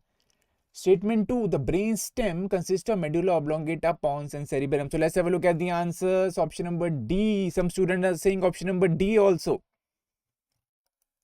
Okay, so Deepika has said option number D. Ash Hasi has said option number D. So let's have a look at the answer. Answer is option number C. Option number C is the correct answer. Statement 1 is correct, but statement 2 is incorrect. So yes, cerebral hemisphere is connected by nerve tracts known as corpus callosum. This is true. But the second statement, brain stem consists of medulla oblongata, pons, this is incorrect. The brain stem consists of medulla oblongata, pons, and what is the third part? Third part is the midbrain, not the cerebrum. Okay, so medulla oblongata, pons, and the midbrain, some of the part of the midbrain also, not cerebrum. That's why statement 2 is incorrect. Now, next statement, next question. So here, next question, you can see again a column based question here. 2 columns are given to you. Okay, or you can say list are given to you. In list 1, what is written here? In list 1, certain regions of the brain are mentioned: pons, hypothalamus, medulla oblongata, and cerebellum. In list 2, the function of these parts of the brain is mentioned. Okay, so you have to match list 1 with list 2. So pons, what is the function of pons? Does it provide additional space for neurons? Or it controls respiration, connects different region of the brain, or neurosecretory? Likewise, hypothalamus, what is the function? Provide additional space, control respiration, connect different region, neurosecretory. So you have to match list 1 with list 2. What will be the correct answer from these options A, B, C, D? So B, Kritika is saying B, Shani is saying option number D, you are saying. What about the other students? What will be the correct answer? All the students, they have to write the answer in the comment section. Varsha is saying, I think it is D. B also, Kritika is saying B. Most of the students, they are saying D is the correct answer.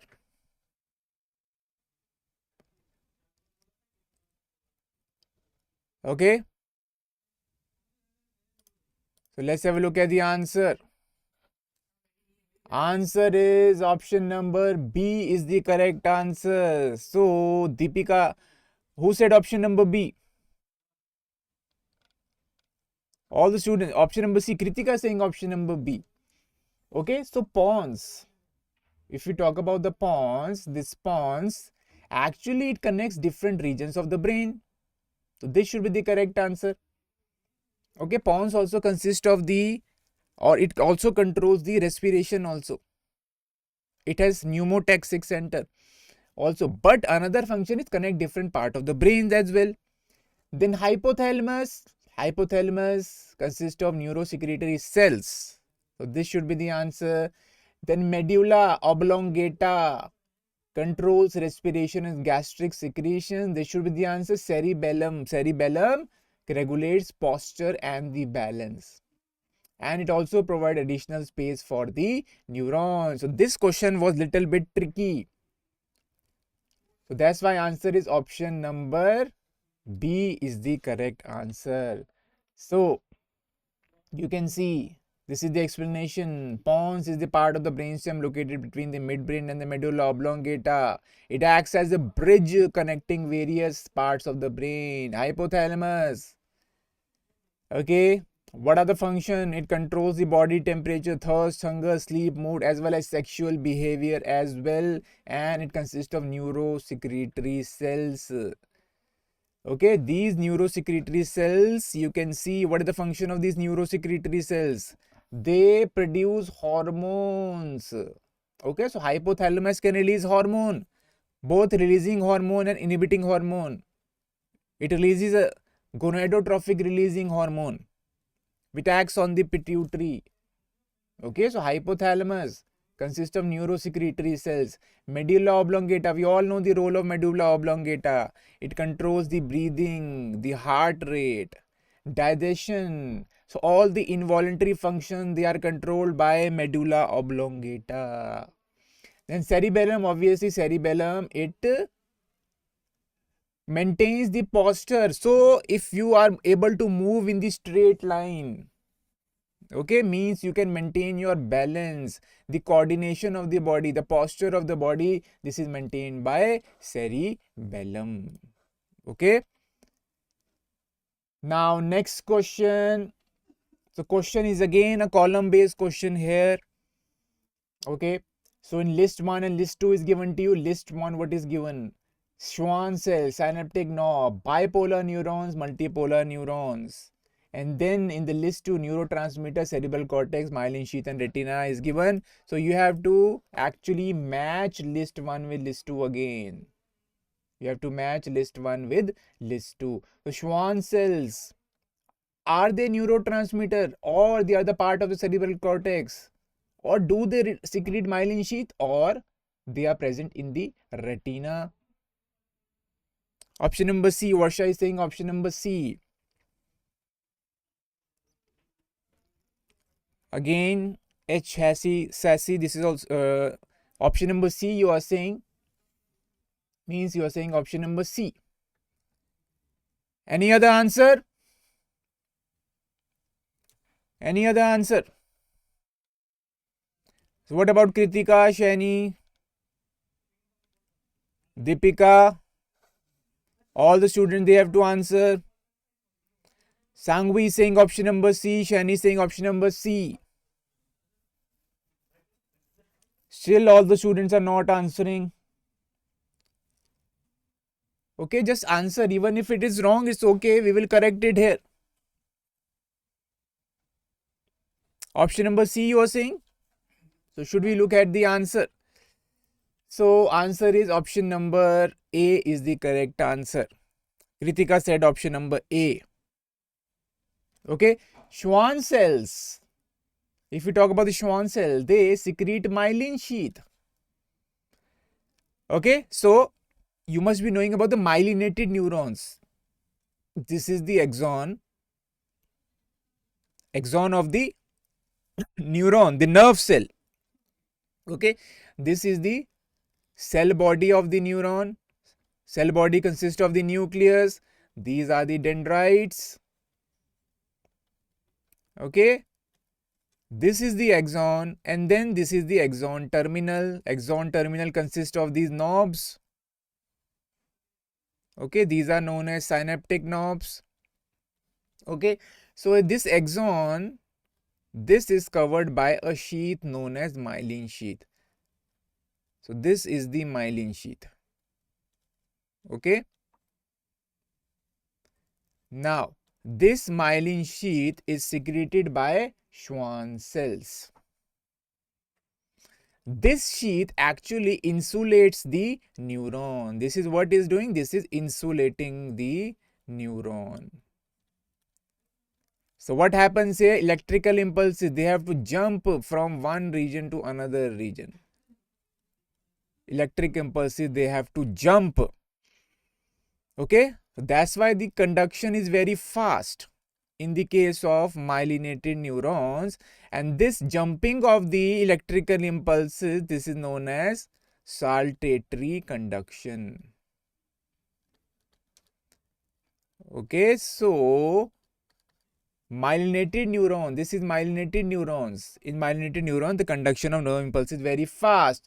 Next one, synaptic knob. This will contain the neurotransmitters. So synaptic knobs, these are actually, they consist of the vesicles, and in these vesicles neurotransmitters are present. These neurotransmitters, they are released in the synapses region. This is the synapse region. Neurotransmitter is being released. Okay. So what happens? These vesicles, they merge with the presynaptic membrane. Here you have presynaptic membrane. Okay, this is presynaptic membrane. These vesicles, they fuse with the membrane. This neurotransmitter are released, and here you have the receptors here.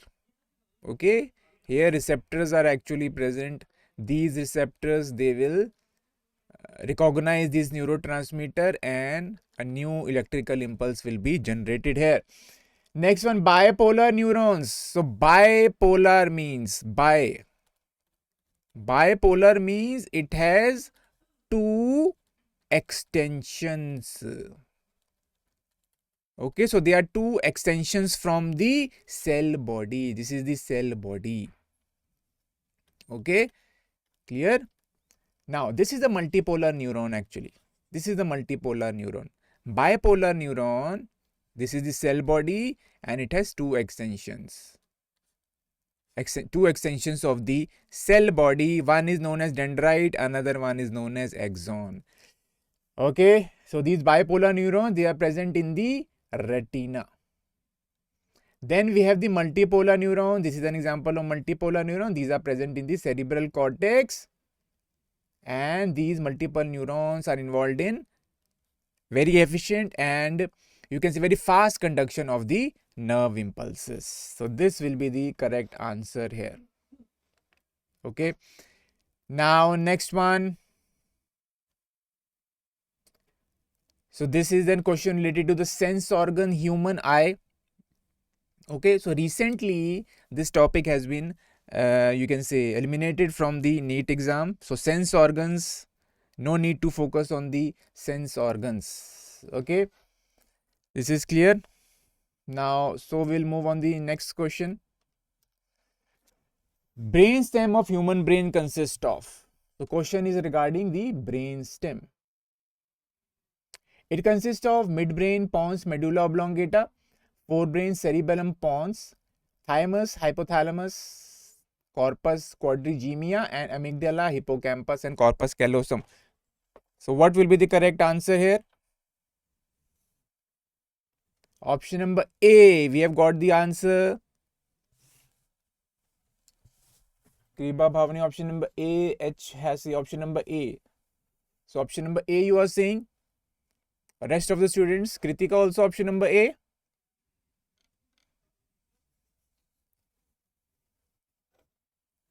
All the students, they have to answer. So option number A you are saying. This we have discussed.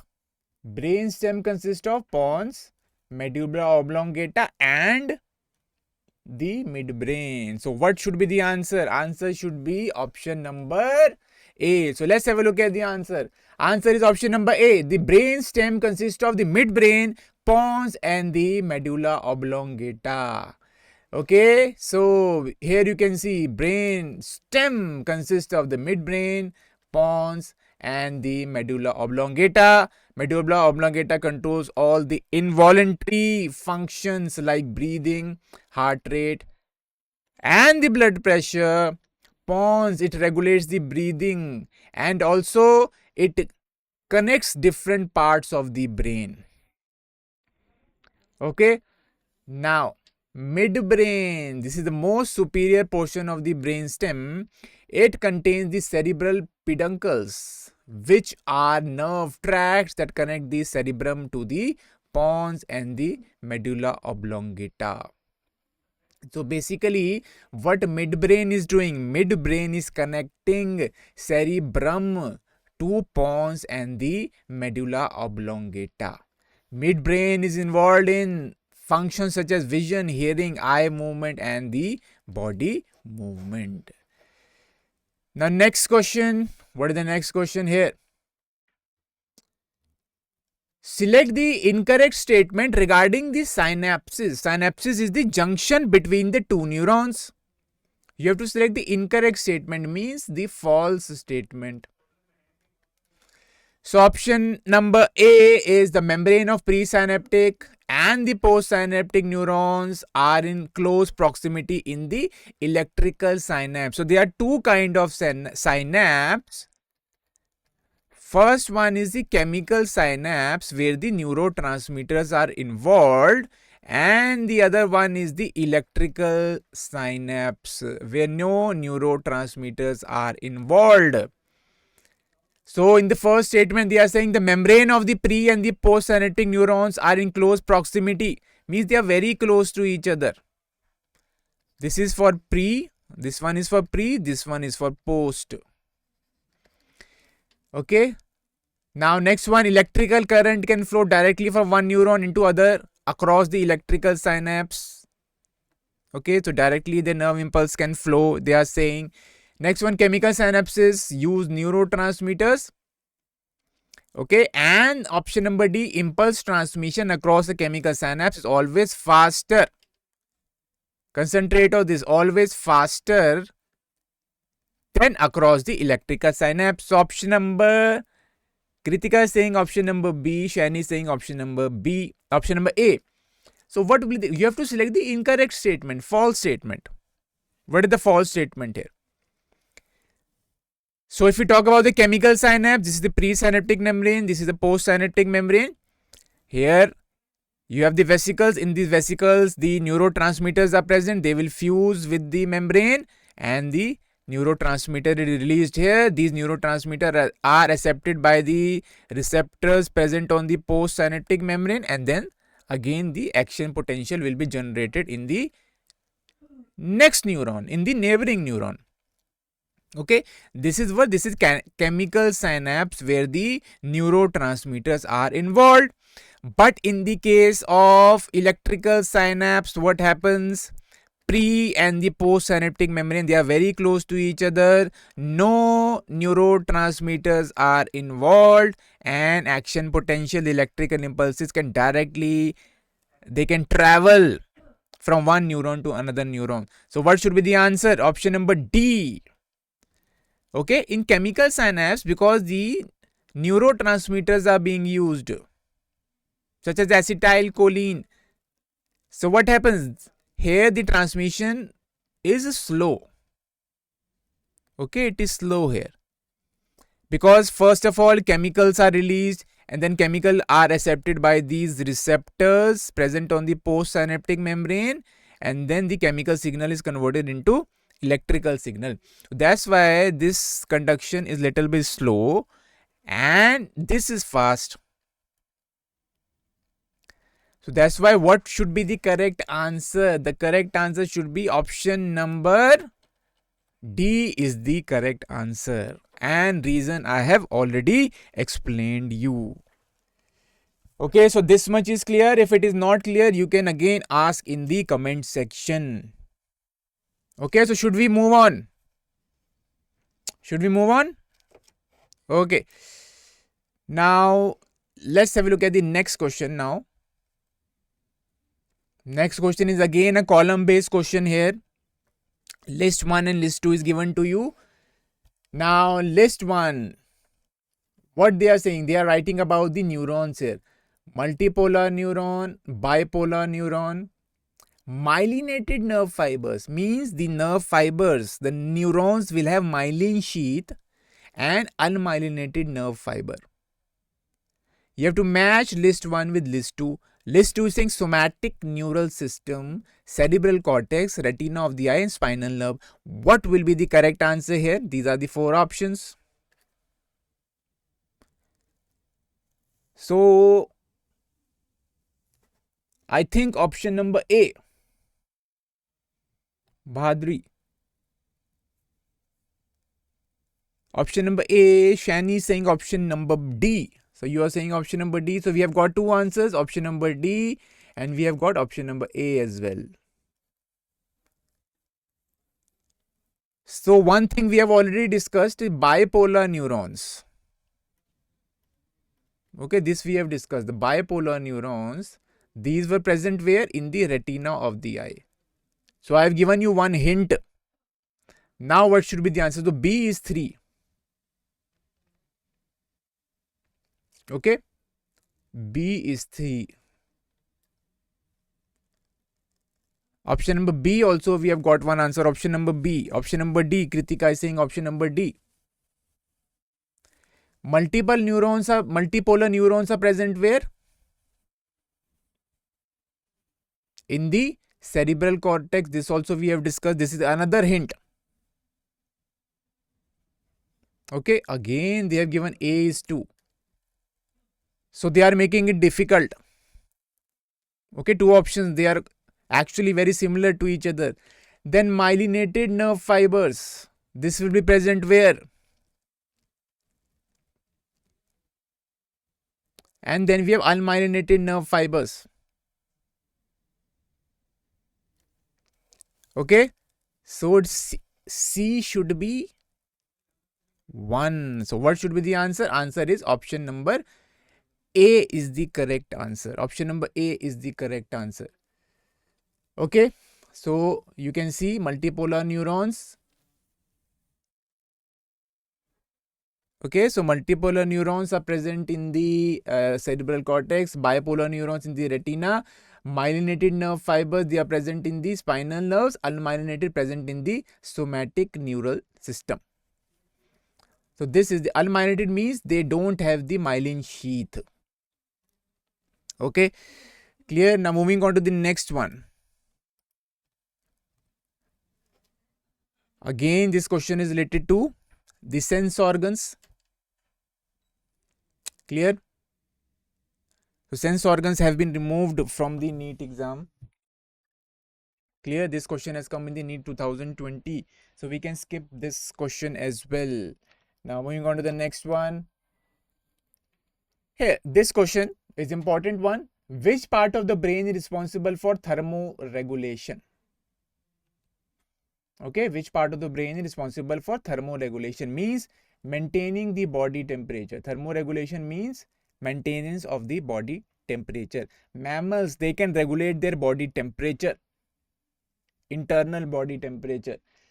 Okay, humans, the body temperature is 37 degrees Celsius. So our body temperature is maintained. Which part of the brain is responsible? Corpus callosum, medulla oblongata, cerebrum, or the hypothalamus. So what should be the answer? Option number D. So this is easy. Thermoregulation. Medulla oblongata was controlling all the involuntary functions. Okay, like heart rate, breathing. So option number D, all the students they are saying option number D. Hypothalamus you are saying. This maintains the body temperature, means it is doing the thermoregulation. So let's have a look at the answer.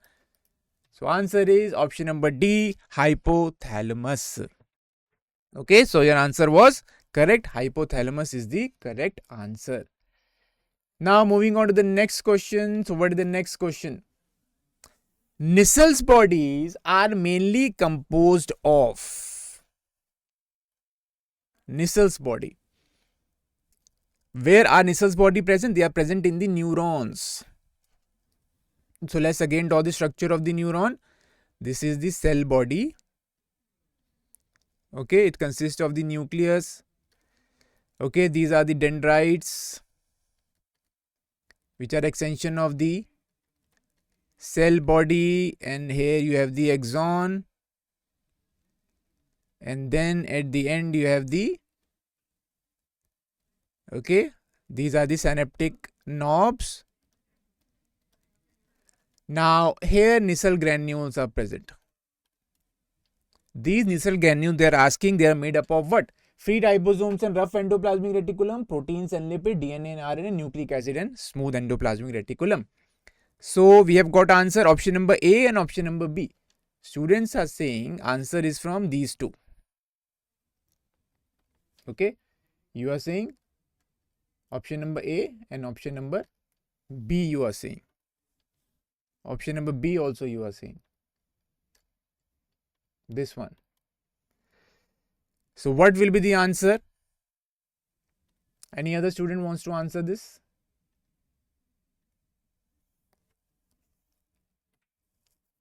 Okay, so should we have a look at the answer? Answer is option number A is the correct answer. Free ribosomes and rough endoplasmic reticulum. So these Nissl granules, they are made up of ribosomes and rough endoplasmic reticulum. Okay, so rough endoplasmic reticulum means the ribosomes, they are attached to the surface of the endoplasmic reticulum. So if these ribosomes give this endoplasmic reticulum rough appearance, that's why they are known as rough endoplasmic reticulum. And these, you can see these ribosomes and rough endoplasmic reticulum, they are involved in protein synthesis. Okay, so what is the function of Nissl bodies? So what will be the function? Protein synthesis. This question can also come because they are made up of free ribosomes and rough endoplasmic reticulum. Okay, now next question. Which of the following structures or regions is incorrectly paired with its function? So they have given you some of the structure or regions of the brain. So they are asking which is incorrectly paired with its function. So they have given you the structure part of the brain: medulla oblongata, corpus callosum, hypothalamus, limbic system. Here these are the functions. These are the functions. So you have to choose the incorrect pair. So what will be the answer? Option number D you are saying. Sangvi is also saying option number D. So medulla oblongata control respiration and cardiovascular reflexes. Okay, medulla oblongata, it controls all the involuntary function. The next one, corpus callosum, bands of fibers connecting left and the right cerebral hemisphere. This is also true. Hypothalamus, it releases hormones, regulate temperature, hunger and thirst. Hypothalamus, it is made up of neurosecretory cells. This we have discussed. These neurosecretory cells, they secrete hormones. Okay, so hypothalamus release a hormone like gonadotrophic releasing hormone. And last one is limbic system. So limbic system consists of fiber tract that interconnect different region of brain and controls movement. This is incorrect pair actually. So answer is option number D should be the correct answer. So option number D, limbic system actually controls what? Limbic system controls all your emotions. All the emotions, they are controlled by the limbic system, like fear, pleasure. These are all controlled by the limbic system. Okay, this is clear. Now medulla oblongata, you can see, possess important centers for respiration, cardiovascular reflexes, gastric secretion. Corpus callosum, it is a tract of nerve fibers by which hemispheres are connected with each other. Cerebral hemisphere, they are saying. Then hypothalamus, it is center for body temperature. Urge for eating, okay, means hunger, and drinking means thirst. And the limbic system, it is also known as emotional motor system. It controls all the emotions. Okay, this is responsible for the experience and expression of emotions, but it is not involved in any kind of movement. Okay, it is located in the core of the brain and includes amygdala, hippocampus and hypothalamus. So what are the parts of the limbic system? Amygdala, hippocampus and hypothalamus. These are the parts of the limbic system involved in controlling all the emotions. Okay, now next question. Let's have a look at the next question. So myelin sheath is produced by, simple question, a very straightforward question has come in NEET 2017. Myelin sheath are produced by astrocytes and Schwann cells, oligodendrocytes and osteoclast. Osteoclasts and astrocytes, and Schwann cells and oligodendrocytes. So we have got the answer, option number D. So all the students, they are saying option number D. So you are saying that myelin sheath is produced by or secreted by Schwann cells and oligodendrocytes. Okay, so Kritika, Sri, Hasi, Shani, all are saying option number D. So let's have a look at the answer. So answer is option number D. It is the correct answer. So let's have a look at the explanation. See, myelin sheath. Okay, this is secreted by oligodendrocytes. What are these oligodendrocytes and Schwann cells? Both of these cells. Both of these cells, they are a kind of supporting cells. They are the supporting cells of the nervous system. Okay, what are the name of these supporting cells? Neuroglia. Neuroglia, or you can say neuroglial cells. So this is what is written here. Oligodendrocytes are neuroglial cells, means they are supporting cells of the nervous system, which produce myelin sheath in the central nervous system. So you should also remember, oligodendrocytes, they are secreting myelin sheath, okay, in the neurons present in the central nervous system. And Schwann cells, yes, I have taught this earlier as well. Schwann cell, this is secreting myelin sheath in the, but this you have to remember, this is a new information. Schwann cell, they are producing myelin sheath in the peripheral nervous system. This you have to remember. Okay, a question can come from here. Okay, clear?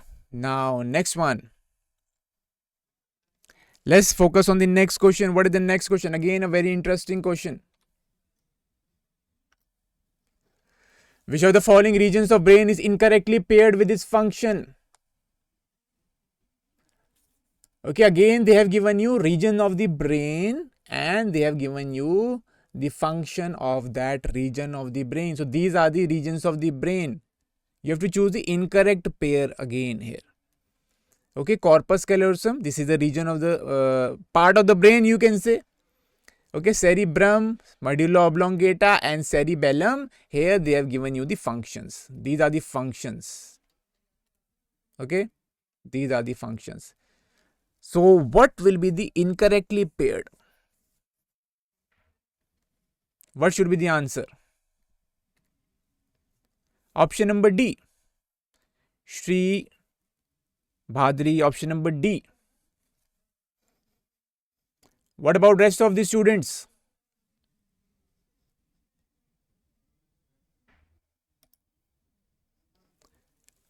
All the students, they have to answer. Incorrectly paired. So corpus callosum, it communicates between left and the right cerebral cortices. Is it true? Then cerebrum, it is involved in calculation and contemplation. Then medulla oblongata, homeostatic control, homeostasis. Does it maintain homeostasis? Okay, then cerebellum, language comprehension. It is involved in language. What will be the correct answer? Option number A. We have got option number C also. Okay, so this is a tricky question, I will say. Little bit tricky because they are saying cerebrum, first of all, they are confusing you here. Cerebrum, calculation and contemplation, and then medulla oblongata, they are saying homeostatic control. Hypothalamus also maintain homeostasis. Hypothalamus also maintain homeostasis. But the most appropriate answer here should be option number. Let's have a look at the answer. Option number D is the most appropriate answer here. So cerebellum maintains balance and the body posture. It is not concerned with the logical reasoning or logical part of the brain. Okay, that's why most appropriate answer will be cerebellum here. Now, next question. Let's have a look at the next question. Okay. Now, question is, injury localized to the hypothalamus would most likely disrupt. Okay. If there is injury to the hypothalamus, then which of the function will be disrupted? Short-term memory loss. Will there be short-term memory loss? Okay, like they show in the movies, short-time memory loss. Okay, there is injury in the brain that can lead to short-term memory loss. But is that region hypothalamus? Then coordination during locomotion, executive functions such as decision making and regulation of body temperature. This is the easy question. This one is a straightforward question. If the hypothalamus is injured, which body function will be disrupted? This one everybody should answer.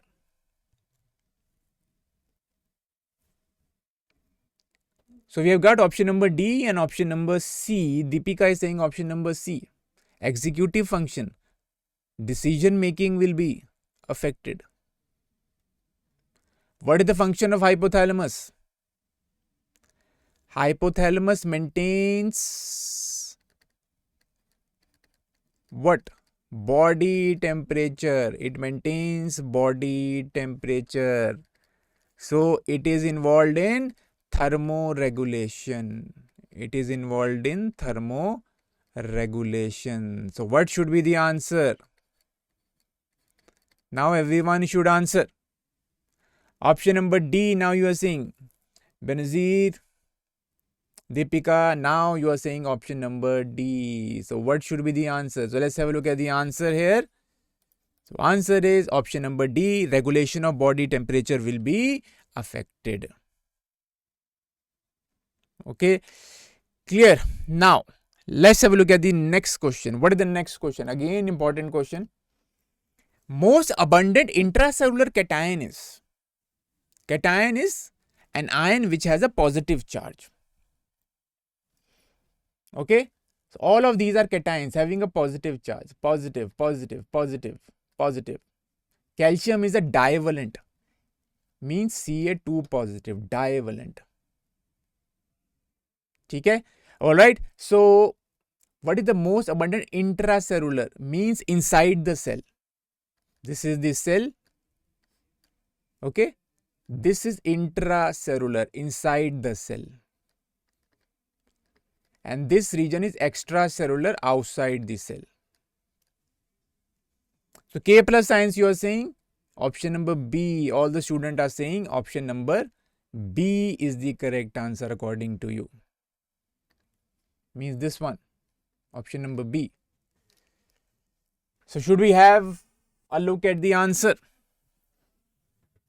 Okay, so all the students they have answered. So the answer is option number B is the correct answer. So potassium ion is the correct answer. The potassium ion predominate in the intercellular fluid, whereas sodium ions predominate in the extracellular fluid. So outside the cell, sodium ions are present in more concentration. Inside the cell, potassium ions are the concentration of potassium ion is more. They predominate inside the cell. Okay. Now moving on to the next question. Again an interesting question. So next question is, the human hindbrain comprises 3 parts. One of which is, so the brain is divided into 3 parts. What are these 3 parts? So we have forebrain, then midbrain,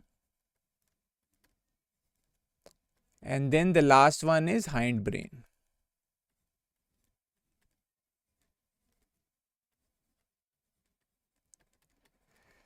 Okay, so human hindbrain comprises 3 parts, one of which is spinal cord, corpus callosum, cerebellum or hypothalamus. Pons you are saying. Pons is not an option here.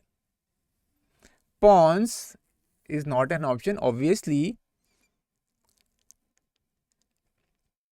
Okay, so what will be the answer? Spinal cord, corpus callosum, cerebellum or hypothalamus? Human hindbrain comprises 3 parts, one of which is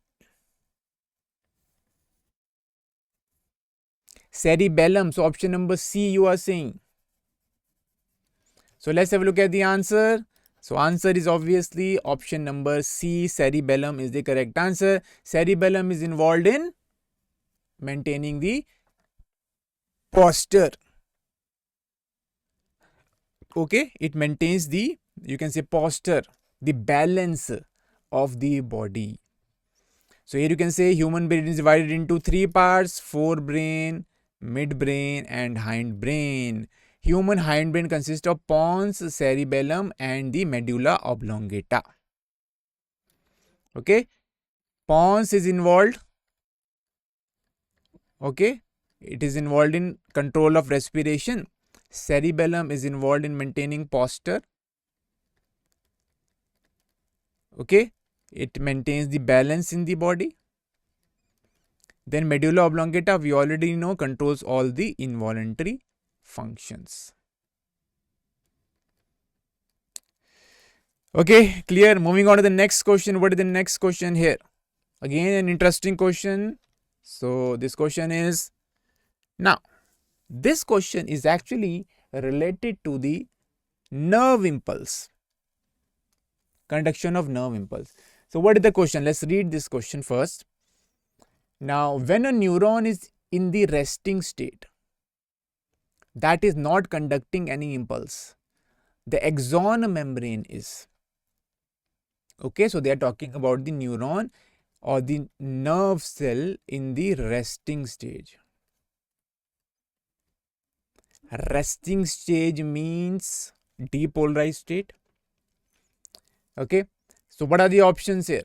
The axon membrane is, they are saying, comparatively more permeable to sodium ions and nearly impermeable to potassium ions.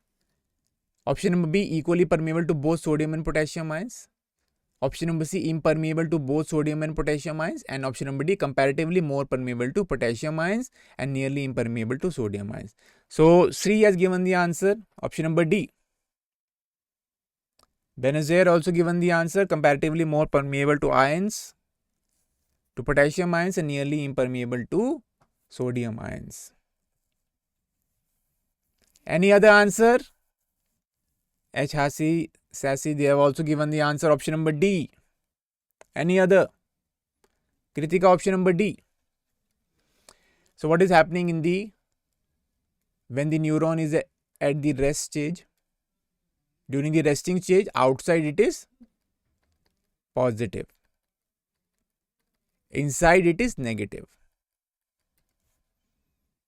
Okay, what is the charge at the resting stage? Minus 70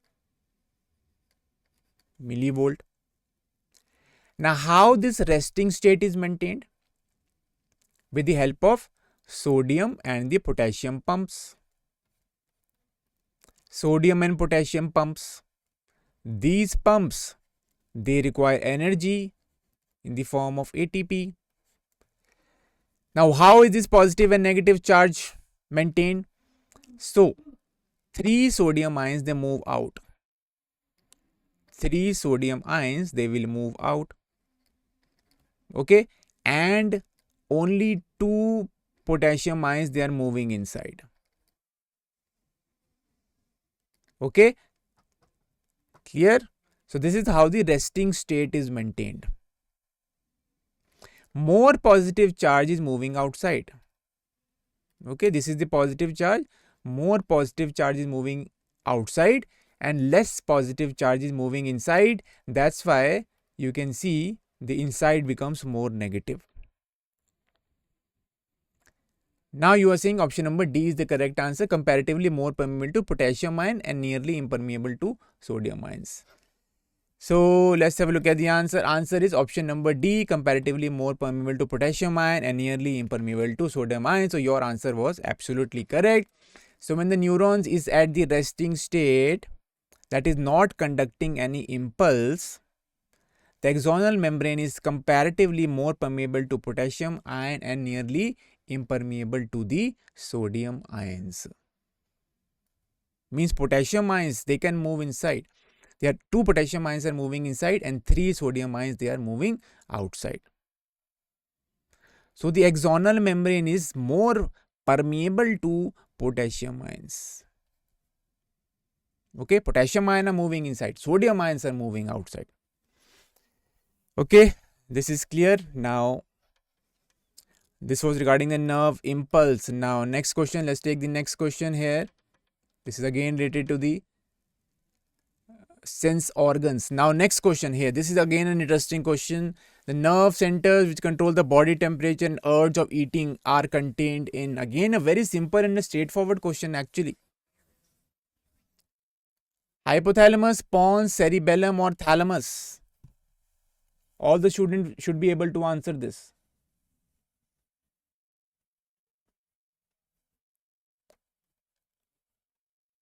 Option number A. Option number C, cerebellum. Cerebellum controls the body temperature and the urge for eating. Urge for eating means hunger. Hunger, thirst. Okay. Regulation of the body temperature means thermoregulation. Okay. This means thermoregulation. This we have discussed so many times here. So all of these are controlled by, what should be the answer? Option number A should be the answer. Hypothalamus should be the correct answer. So let's have a look at the answer. So answer is option number A, hypothalamus. Okay. Now moving on to the next one. So Alzheimer's disease in humans is associated with the deficiency of glutamic acid, acetylcholine, gamma amino butyric acid and dopamine. So this also you should know. Alzheimer's disease, you must have heard about Alzheimer's disease. This is caused due to the deficiency of glutamic acid, acetylcholine, GABA and dopamine. These are all neurotransmitters. So we have got one answer, acetylcholine. Option number B, acetylcholine. We are getting this option. Option number B you are saying is the correct answer. Shani is also saying option number B. Shri is also saying option number B. So is this the correct answer? What about the rest of the students? Deepika is also saying option number B, acetylcholine. So let's have a look at the answer. See, answer is option number B, acetylcholine. So your answer was absolutely correct. So what happens in Alzheimer's disease? So Alzheimer's disease in humans is associated with the deficiency of acetylcholine. Acetylcholine is a neurotransmitter produced by the neurons. Okay. Now, acetylcholine plays a role in skeletal muscle movement. You have skeletal muscles. You have 3 kinds of muscles: skeletal muscles, cardiac muscles and smooth muscles.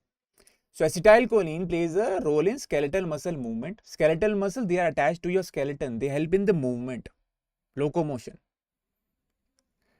Okay. As well as acetylcholine is also involved in the regulation of smooth muscles and the cardiac muscle as well. Now acetylcholine synthesized from choline and acetyl coenzyme A. So acetylcholine means it consists of an acetyl group. So when acetyl group gets attached to choline, then acetylcholine is formed. Okay. So due to the deficiency of acetylcholine, which is a neurotransmitter, Alzheimer's disease is caused. And as you can see, Alzheimer's disease is controlling all the muscles, especially skeletal muscles. Clear? So this was the end of this session. Okay. We have discussed all the important questions related to these chapters. Okay. So mostly the questions were from the different parts of the brain. So you should remember the parts of the brain. Okay. And along with their functions. Okay. So forebrain consists of what parts? Midbrain consists of what? Hindbrain consists of what? All right. Their functions. Then nerve conduction is very important. Read about the nerve impulse conduction, the depolarization and the repolarization. What happens during the resting state? What happens during the action potential generation? There is the reverse of the you can say polarity. Okay, this is clear. So with this we end this session. I hope this session was quite knowledgeable for you. We'll meet you in the next session, students. So thank you very much for listening. Thank you, Deepika, Shani, Kritika, Benazir, Shri. All right, thank you.